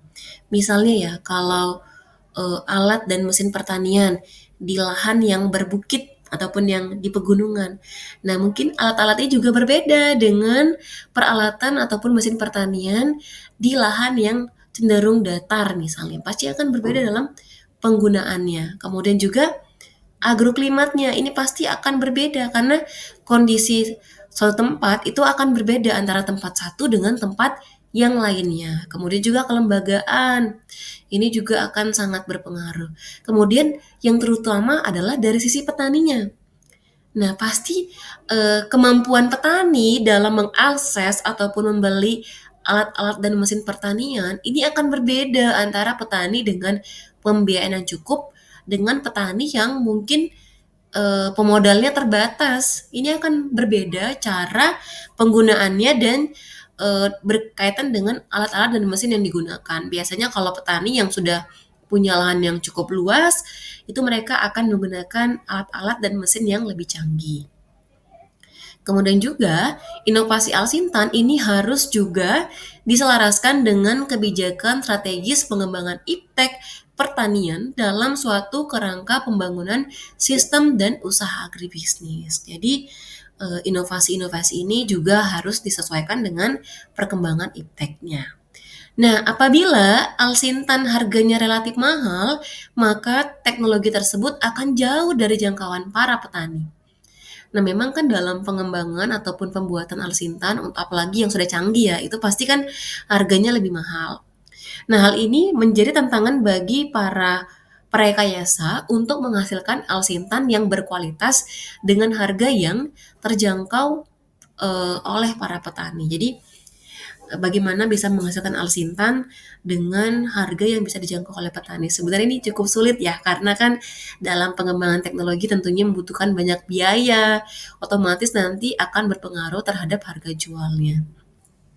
Nah, namun untuk mengatasi hal ini ya, kadang ada petani yang sulit untuk menjangkau Alsintan, maka dapat solusi yang diberikan misalnya dengan memberikan cara penyewaan misalnya, karena kemampuan modal dari para petani ini kan sangat terbatas. Oleh karena itu, eee, usaha penyewaan jasa Alsintan ini sangat relevan untuk menjawab kebutuhan mekanisasi dari kegiatan pertanian. Jadi petani yang dengan modal terbatas itu tetap bisa mengakses teknologi dengan cara menyewa Alsintannya. Nah, kita dapat mengklasifikasikan input produksi berdasarkan sumber perolehannya. Yang pertama adalah input produksi dapat berasal dari luar. Misalnya, input yang diperoleh petani dengan cara memesan ataupun membeli kepada pihak lain. Kemudian juga input produksi yang berasal dari dalam, artinya diperoleh petani dengan cara mengusahakan sendiri. Misalnya, contoh input yang berasal dari dalam, benih jagung misalnya yang diambil dari kualitas terbaik dari panen sebelumnya. Nah, sehingga apabila petani ini bisa mengoptimalkan ya input produksi dari dalam ini, tentunya akan mengurangi biaya produksi. Jadi misalnya petani ini bisa menggunakan benih dari panen sebelumnya, otomatis kan biaya yang dikeluarkan untuk membeli benih ini akan semakin berkurang. Nah, ini kan sangat bagus ya. Ataupun juga misalnya petani membuat sendiri pupuknya misalnya dengan pupuk organik, otomatis akan mengurangi biaya pupuk. Ataupun juga petani membuat sendiri pestisida, misalnya pestisida nabati untuk membunuh hama dari tanaman. Itu kan bisa juga menekan biaya pengeluaran untuk membeli pestisida. Jadi kemampuan petani dalam memproduksi inputnya ini juga akan sangat menentukan pendapatan ataupun penghasilan yang petani peroleh dari kegiatan usaha taninya. Jadi sebenarnya kalau bisa itu petani bisa mengusahakan input-input yang dia gunakan minimal lah pakai pupuk organik ataupun pestisida yang nabati, bahkan menggunakan benih yang diambil dari panen sebelumnya namun tetap memperhatikan kualitas dari segi benih tersebut. Nah, ini merupakan input produksi berdasarkan sumber perolehannya. Seperti itu ya.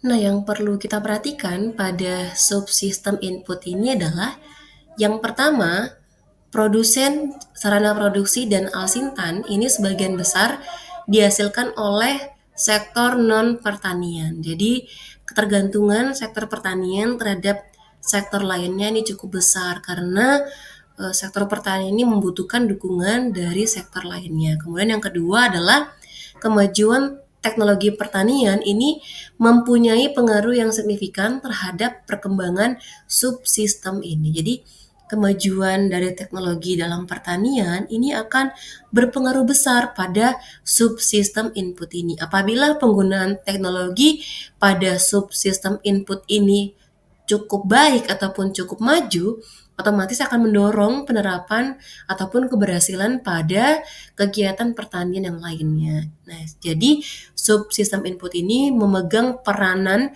yang sangat penting dalam kegiatan pertanian karena merupakan input. Jadi kalau inputnya baik, maka otomatis ya hasilnya juga akan baik. Apabila benihnya baik, maka nanti kan hasilnya juga akan baik. Justru sebaliknya, apabila benihnya kualitasnya jelek, maka nanti juga akan berpengaruh terhadap kualitas dari hasil pertanian. Namun juga perlu kita sadari ya bahwa memang petani di Indonesia itu luas lahannya sempit sehingga memang peralatan ataupun mesin-mesin yang digunakan itu masih sangat sederhana karena alsintan ini ataupun input ini harus juga mencapai titik efisien karena kalau digunakan di lahan yang sempit kadang beberapa jenis peralatan ataupun mesin pertanian itu justru tidak efektif karena lahannya terlalu sempit misalnya. Nah, petani kita ataupun petani di Indonesia ini juga mengalami keterbatasan dalam sisi pemodalan. Jadi mereka cenderung menggunakan input-input yang masih bersifat tradisional ataupun input-input yang menggunakan belum terlalu canggih lah seperti itu karena kan modal yang dia miliki ataupun petani miliki ini sangat terbatas sekali ya dalam eh, penggunaannya. Otomatis ini akan sangat berpengaruh dalam kegiatan usaha tani yang mereka jalankan. Nah, kedepannya kita terus berharap bahwa petani ini juga punya akses yang baik ya terhadap subsistem input. Misalnya kayak pupuk, harganya ini mudah dijangkau oleh petani. Nah, seperti sekarang kita ketahui bahwa pupuk itu kadang petani itu sulit untuk mendapatkannya.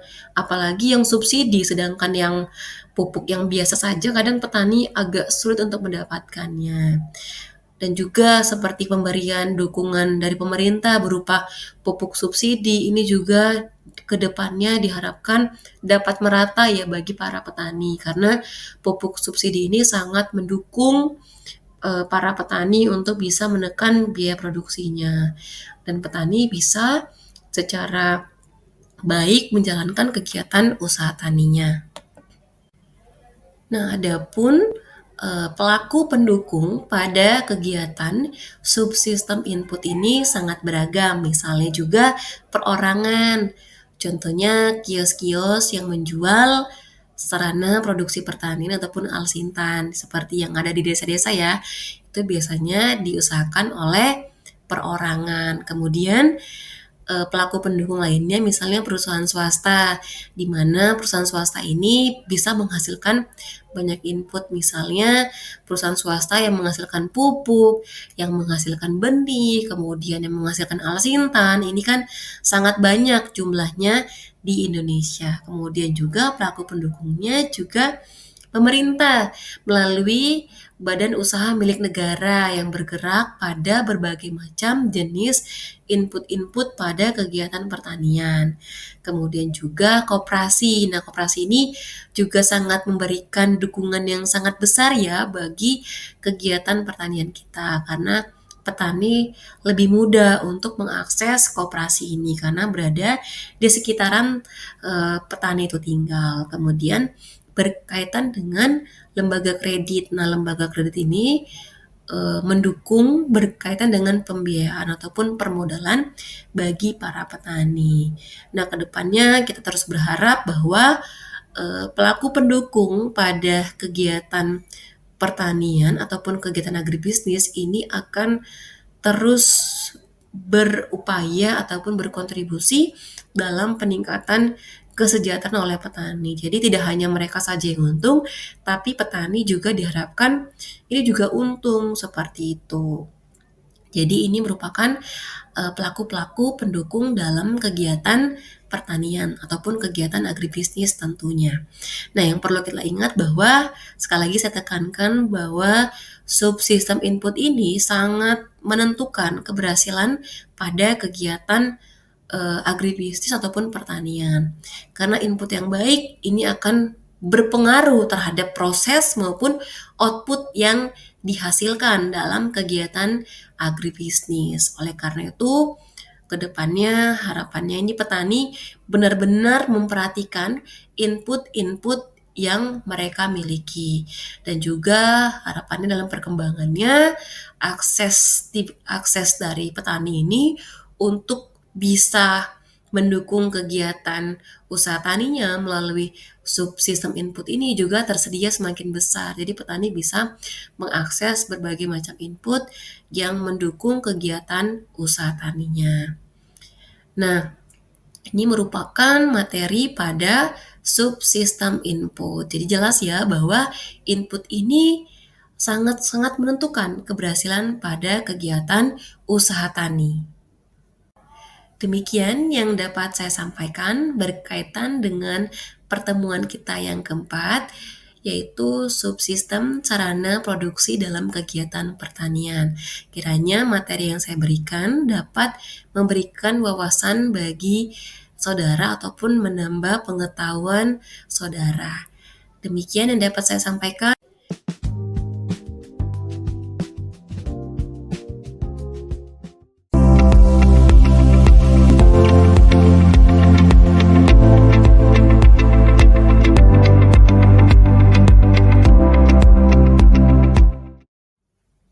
Halo teman-teman semuanya, kembali lagi bersama dengan saya, Ika Saritondang, pada mata kuliah pengantar agribisnis. Berikut merupakan pertemuan kita yang kelima. Nah, adapun pertemuan yang kelima ini berkaitan dengan subsistem budidaya ataupun juga dikatakan sebagai subsistem usaha tani. Jadi kita akan mempelajari lebih dalam berkaitan dengan subsistem ini.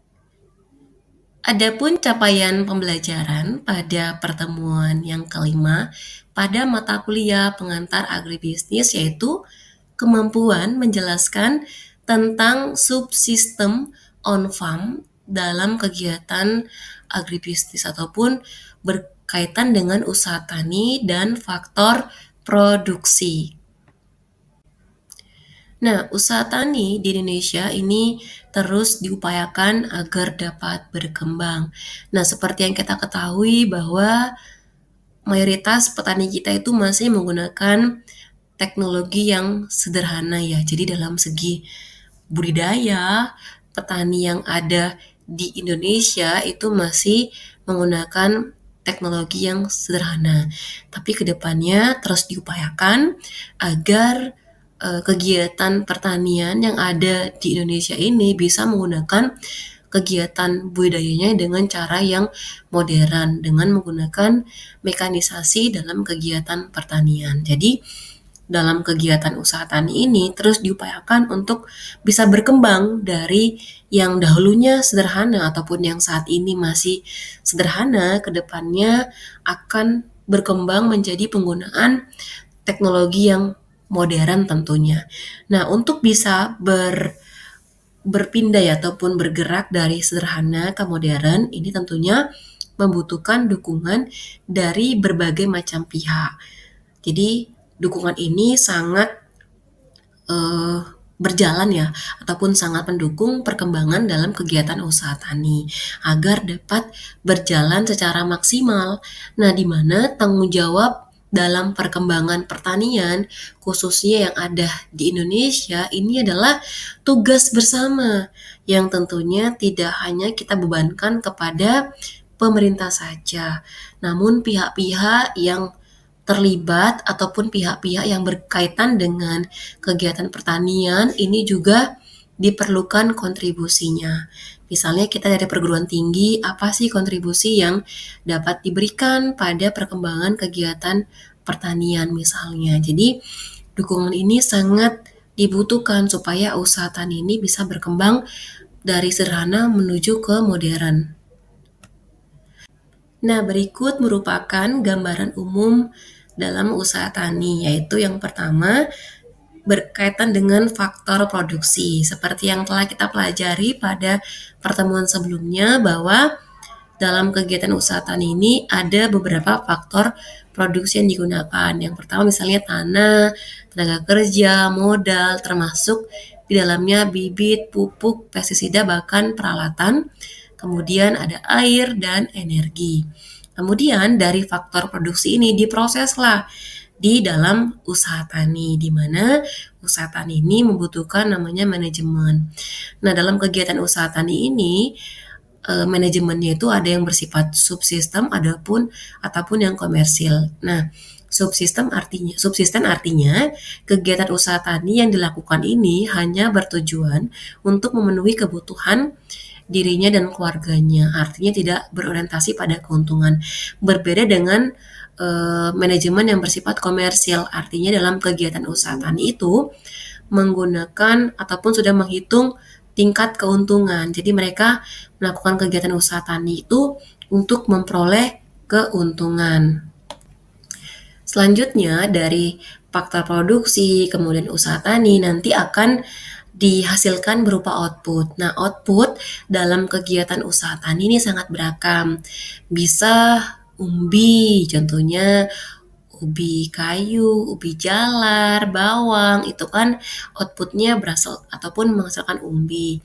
Kemudian biji, kemudian daun, buah, kayu, serat, bibit, bunga, bahkan benih. Ini adalah output-output yang dihasilkan dari kegiatan usaha tani. Artinya dalam suatu kegiatan usaha tani itu bisa menghasilkan output ini tergantung dari jenis komoditas yang diusahakan. Bahkan terkadang dari satu komoditas ini bisa menghasilkan beberapa jenis output misalnya. Nah, berikut merupakan penggolongan usaha tani ataupun klasifikasi jenis usaha tani menurut tanaman yang diusahakan. Yang pertama adalah usaha tani monokultur. Artinya dalam sebidang lahan ini menanam satu jenis tanaman. Jadi petani itu hanya menanam satu jenis saja. Misalnya dalam satu lahan hanya menanam padi saja ataupun hanya menanam jagung saja misalnya. Kemudian yang kedua adalah usaha tani diversifikasi. Artinya dalam sebidang lahan ini petani menanam lebih dari satu jenis tanaman ataupun ternak. Jadi misalnya petani itu dalam satu lahan menanam jagung, singkong, kemudian cabai misalnya dalam satu jenis ataupun dalam satu bidang lahan. Nah, ini menurut tanaman yang diusahakan, ini adalah pengklasifikasiannya. Nah, menurut perkembangannya, usaha tani ini juga dapat diklasifikasikan menjadi dua. Yang pertama adalah usaha tani subsisten. Nah, usaha tani subsisten artinya usaha tani yang hasilnya ini hanya untuk dikonsumsi oleh petani dan keluarganya. Jadi mereka melakukan kegiatan usaha taninya itu hanya untuk dikonsumsi keluarganya, jadi tidak untuk dijual. Nah, apabila ataupun biasanya petani ini yang berusaha tani secara subsisten, nah mereka biasanya menggunakan teknologi yang masih bersifat tradisional ataupun yang diturunkan oleh nenek moyangnya. Jadi mereka masih menggunakan peralatan-peralatan yang masih cenderung tradisional. Kemudian juga penggunaan tenaga kerjanya itu hanya berasal dari dalam keluarga mereka sendiri. Jadi mereka mengoptimalkan tenaga kerja yang berasal dari keluarganya. Kemudian yang kedua, menurut perkembangannya, usaha tani ini dapat diklasifikasikan yaitu usaha tani komersial, artinya hasilnya sebagian besar untuk dijual dan memenuhi kebutuhan pasar. Jadi kalau usaha tani komersil ini tentunya orientasinya adalah keuntungan. Bahkan beberapa usaha tani ini semuanya itu bahkan keseluruhan dari produksinya itu dijual untuk memenuhi kebutuhan pasar.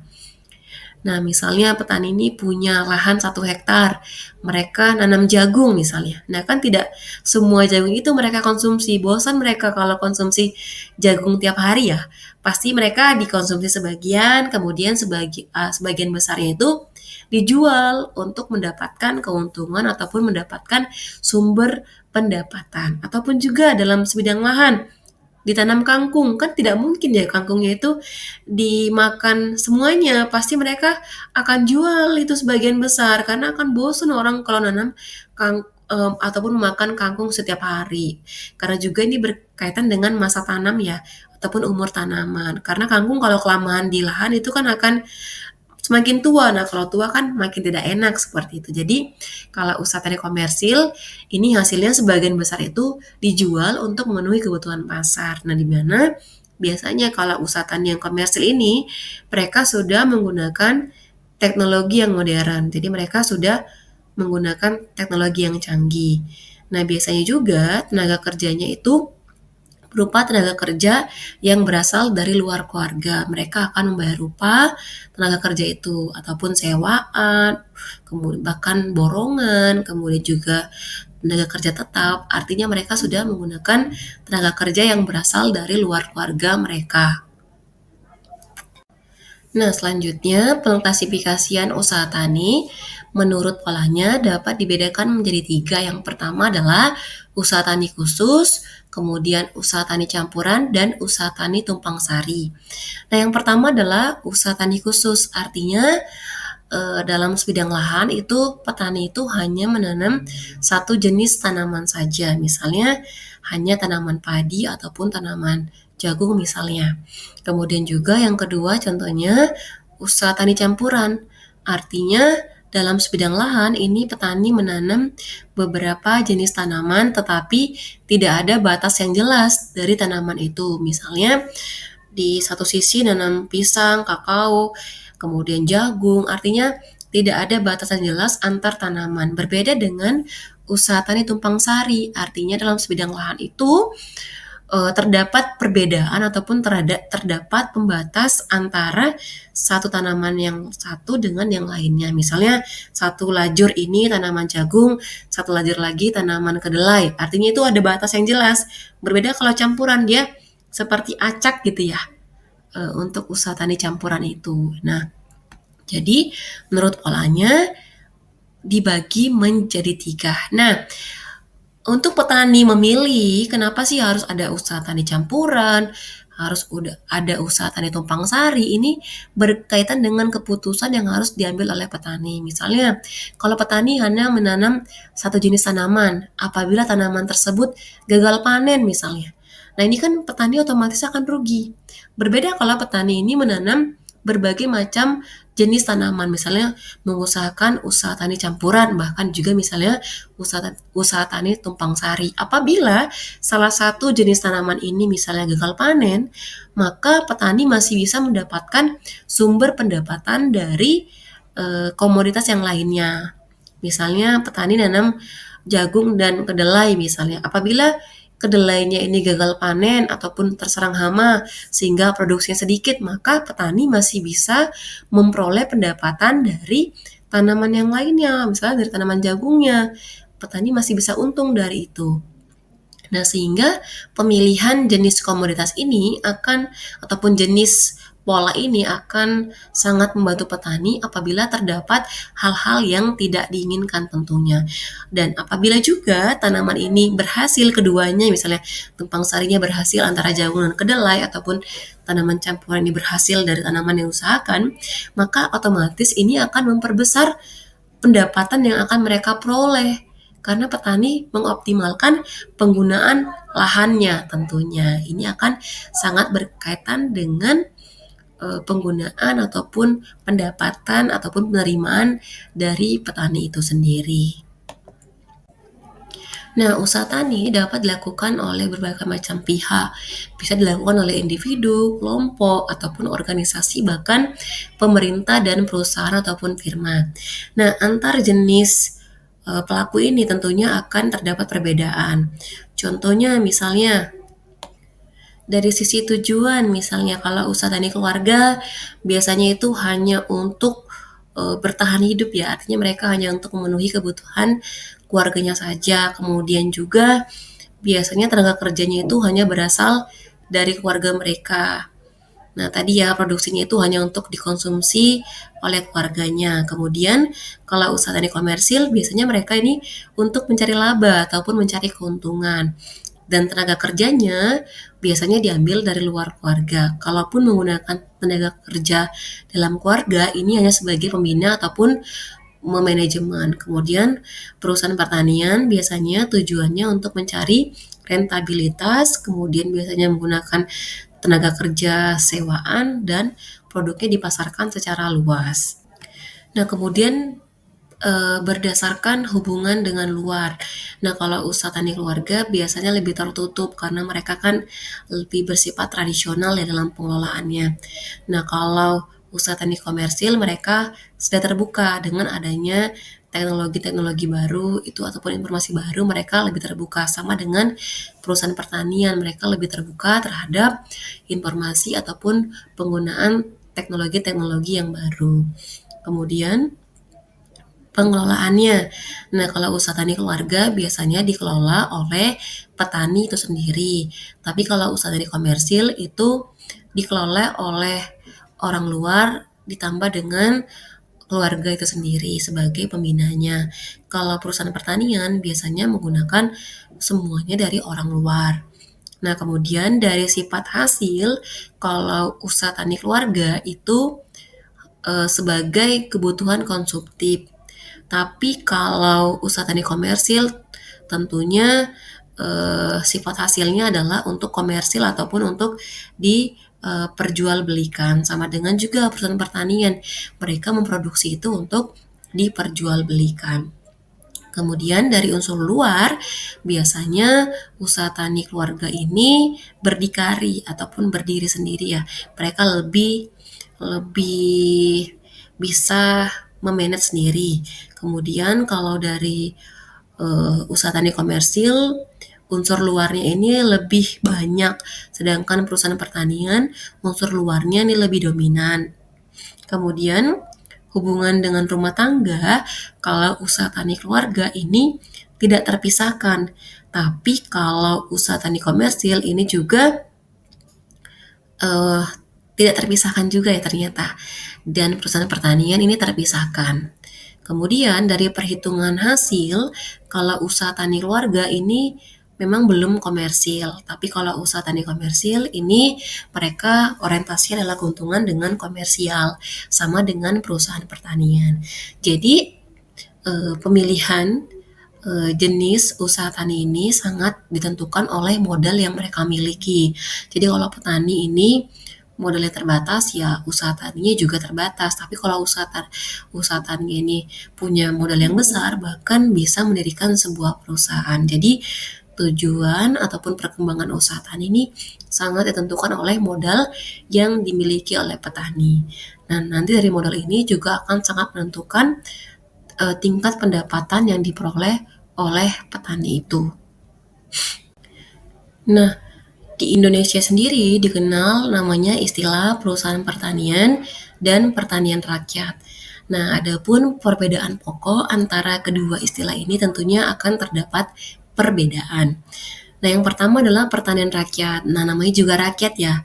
Pasti dalam kegiatan pertanian ini sistem pertanian itu dikelola oleh rakyat pada lahan ataupun tanah garapan seseorang untuk memenuhi kebutuhan makanan ataupun pangan dalam negeri.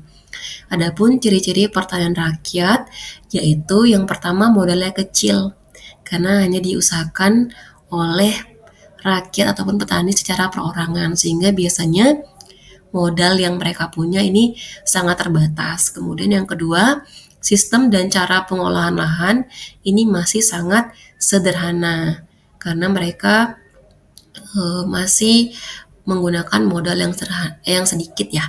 Kemudian tanaman yang ditanam adalah tanaman pangan. Artinya mereka biasanya hanya untuk memenuhi konsumsi domestik saja ataupun konsumsi pangan dalam negeri. Dan biasanya tidak memiliki sistem administrasi yang baik. Artinya petani dalam pertanian rakyat itu biasanya mereka tidak menghitung ya berapa biayanya, mereka tidak menghitung berapa penerimaannya, berapa pendapatannya, itu mereka biasanya tidak melakukan perhitungan, sehingga ketika mereka ditanya untung atau enggak usaha taninya, mereka tidak tahu sebenarnya karena mereka tidak melakukan perhitungan, tidak ada sistem administrasi yang baik dalam kegiatan ini. Jadi mereka kadang tidak tahu apakah ini layak atau tidak usaha taninya, apakah ini efisien, apakah usaha tani ini menguntungkan. Kadang mereka itu tidak tahu karena mereka hanya menghitung kadang pendapatan aja, mereka hanya menghitung berapa yang dijual. Nah, itu mereka anggap sebagai pendapatan. Padahal kan berbeda ya antara konsep pendapatan itu. Itu mereka belum menghitung berapa pengeluarannya. Mereka hanya melihat berapa yang mereka peroleh. Kemudian yang kedua adalah perusahaan pertanian. Nah, perusahaan pertanian adalah karakter pertanian yang menggunakan sistem secara lebih luas dan terbuka untuk meningkatkan hasil produk pertanian. Adapun ciri-ciri perusahaan pertanian adalah yang pertama, pemakaian seluas-luasnya alat pertanian yang terbaru serta hasil-hasil ilmu pertanian yang termaju tentunya. Kemudian, penggunaan cara penanaman yang sebaik-baiknya dengan mengutamakan penanaman bahan-bahan makanan, sayur mayur, dan tanaman perkebunan yang seluas-luasnya. Kemudian, pemakaian pupuk buatan dan pupuk organik. Kemudian yang selanjutnya, pembukaan tanah-tanah yang masih kosong, pengeringan rawa, dan sebagainya macamnya. Kemudian penggunaan mekanisasi dan otomatisasi produksi yang baik. Dan yang terakhir adalah penggunaan seluas-luasnya ilmu kimia dalam produksi. Jadi kalau dia perusahaan rakyat itu kan pertanian rakyat itu masih cenderung tradisional ya. Jadi ini adalah perbedaan dari kedua jenis tersebut. Berikut merupakan perbedaan antara pertanian rakyat dan perusahaan pertanian. Yang pertama, misalnya dari segi lahan, kalau pertanian rakyat itu cenderung sempit lahannya. Tapi kalau perusahaan pertanian sudah menggunakan lahan yang lebih luas. Yang kedua adalah status lahan. Status lahan ini kalau pertanian rakyat itu milik sendiri, ada juga yang sewa. Tapi kalau perusahaan pertanian biasanya hanya berupa hak guna usaha. Kemudian yang ketiga, pengelolaan. Kalau pertanian rakyat dikelola oleh petani itu sendiri dan biasanya dikelola secara sederhana. Kemudian kalau perusahaan pertanian biasanya dikelola oleh swasta, sebagian besar merupakan karyawan dan biasanya pengelolaannya agak rumit karena jumlah orang yang terlibat cukup banyak. Kemudian yang keempat adalah jenis tanaman. Jenis tanamannya berupa tanaman campuran, monokultur, ataupun juga tanaman pangan. Kalau perusahaan pertanian merupakan tanaman perdagangan dan monokultur. Nah, yang kelima adalah dari sisi penggunaan teknologi. Kalau pertanian rakyat menggunakan teknologi yang sederhana, kalau perusahaan pertanian menggunakan teknologi yang modern.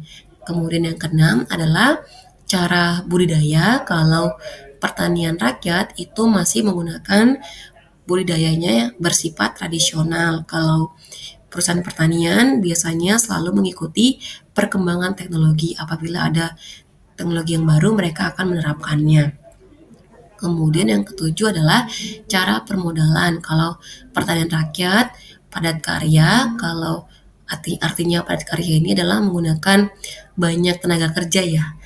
Kemudian yang kedua, perusahaan pertanian ini padat modal, artinya mereka lebih menggunakan modal yang banyak dengan menggunakan mekanisasi. Kemudian yang kedelapan, dari cara pengambilan keputusan. Kalau pertanian rakyat ini lebih cepat dalam pengambilan keputusan. Kalau perusahaan pertanian ini jangka panjang. Yang kesembilan adalah target produksi. Kalau pertanian rakyat biasanya tidak selalu tercapai karena mereka biasanya tidak menggunakan perencanaan. Tapi kalau perusahaan pertanian itu dapat tercapai karena mereka menggunakan target. Bahkan nanti di akhir tahun mereka akan melakukan evaluasi. Jadi ini adalah perbedaan antara pertanian rakyat dan perusahaan pertanian. Demikian yang dapat saya sampaikan pada pertemuan kelima ini. Saya mohon maaf apabila terdapat kekurangan dalam penyampaian. Terima kasih saya ucapkan.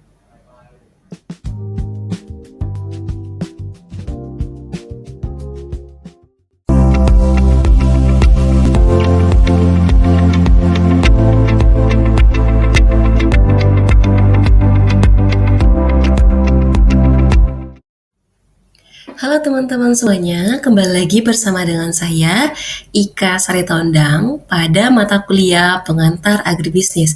Berikut merupakan pertemuan kita yang kelima. Nah, adapun pertemuan yang kelima ini berkaitan dengan subsistem budidaya ataupun juga dikatakan sebagai subsistem usaha tani. Jadi kita akan mempelajari lebih dalam berkaitan dengan subsistem ini. Adapun capaian pembelajaran pada pertemuan yang kelima pada mata kuliah pengantar agribisnis yaitu kemampuan menjelaskan tentang subsistem on-farm dalam kegiatan agribisnis ataupun berkaitan dengan usaha tani dan faktor produksi. Nah, usaha tani di Indonesia ini terus diupayakan agar dapat berkembang. Nah, seperti yang kita ketahui bahwa mayoritas petani kita itu masih menggunakan teknologi yang sederhana ya. Jadi dalam segi budidaya, petani yang ada di Indonesia itu masih menggunakan teknologi yang sederhana. Tapi kedepannya terus diupayakan agar kegiatan pertanian yang ada di Indonesia ini bisa menggunakan kegiatan budidayanya dengan cara yang modern dengan menggunakan mekanisasi dalam kegiatan pertanian. Jadi dalam kegiatan usaha tani ini terus diupayakan untuk bisa berkembang dari yang dahulunya sederhana ataupun yang saat ini masih sederhana, kedepannya akan berkembang menjadi penggunaan teknologi yang modern tentunya. Nah, untuk bisa berpindah ya, ataupun bergerak dari sederhana ke modern, ini tentunya membutuhkan dukungan dari berbagai macam pihak. Jadi, dukungan ini sangat berjalan ya, ataupun sangat mendukung perkembangan dalam kegiatan usaha tani agar dapat berjalan secara maksimal. Nah, di mana tanggung jawab dalam perkembangan pertanian, khususnya yang ada di Indonesia, ini adalah tugas bersama yang tentunya tidak hanya kita bebankan kepada pemerintah saja, namun pihak-pihak yang terlibat ataupun pihak-pihak yang berkaitan dengan kegiatan pertanian ini juga diperlukan kontribusinya. Misalnya kita dari perguruan tinggi, apa sih kontribusi yang dapat diberikan pada perkembangan kegiatan pertanian misalnya. Jadi dukungan ini sangat dibutuhkan supaya usaha tani ini bisa berkembang dari sederhana menuju ke modern. Nah, berikut merupakan gambaran umum dalam usaha tani, yaitu yang pertama berkaitan dengan faktor produksi. Seperti yang telah kita pelajari pada pertemuan sebelumnya bahwa dalam kegiatan usaha tani ini ada beberapa faktor produksi yang digunakan. Yang pertama misalnya tanah, tenaga kerja, modal, termasuk di dalamnya bibit, pupuk, pestisida, bahkan peralatan. Kemudian ada air dan energi. Kemudian dari faktor produksi ini diproseslah di dalam usaha tani, di mana usaha tani ini membutuhkan namanya manajemen. Nah, dalam kegiatan usaha tani ini manajemennya itu ada yang bersifat subsistem ataupun yang komersil. Nah, subsistem artinya kegiatan usaha tani yang dilakukan ini hanya bertujuan untuk memenuhi kebutuhan dirinya dan keluarganya, artinya tidak berorientasi pada keuntungan. Berbeda dengan manajemen yang bersifat komersil, artinya dalam kegiatan usaha tani itu menggunakan ataupun sudah menghitung tingkat keuntungan. Jadi mereka melakukan kegiatan usaha tani itu untuk memperoleh keuntungan. Selanjutnya dari faktor produksi, kemudian usaha tani nanti akan dihasilkan berupa output. Nah, output dalam kegiatan usaha tani ini sangat beragam.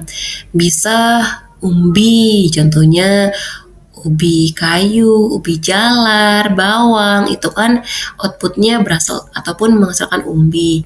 Kemudian biji, kemudian daun, buah, kayu, serat, bibit, bunga, bahkan benih. Ini adalah output-output yang dihasilkan dari kegiatan usaha tani. Artinya dalam suatu kegiatan usaha tani itu bisa menghasilkan output-output ini tergantung dari jenis komoditas yang diusahakan. Bahkan terkadang dari satu komoditas ini bisa menghasilkan beberapa jenis output misalnya. Nah, berikut merupakan penggolongan usaha tani ataupun klasifikasi jenis usaha tani menurut tanaman yang diusahakan. Yang pertama adalah usaha tani monokultur. Artinya dalam sebidang lahan ini menanam satu jenis tanaman. Jadi petani itu hanya menanam satu jenis saja. Misalnya dalam satu lahan hanya menanam padi saja ataupun hanya menanam jagung saja misalnya. Kemudian yang kedua adalah usaha tani diversifikasi. Artinya dalam sebidang lahan ini petani menanam lebih dari satu jenis tanaman ataupun ternak. Jadi misalnya petani itu dalam satu lahan menanam jagung, singkong, kemudian cabai misalnya dalam satu jenis ataupun dalam satu bidang lahan. Nah, ini menurut tanaman yang diusahakan, ini adalah pengklasifikasiannya.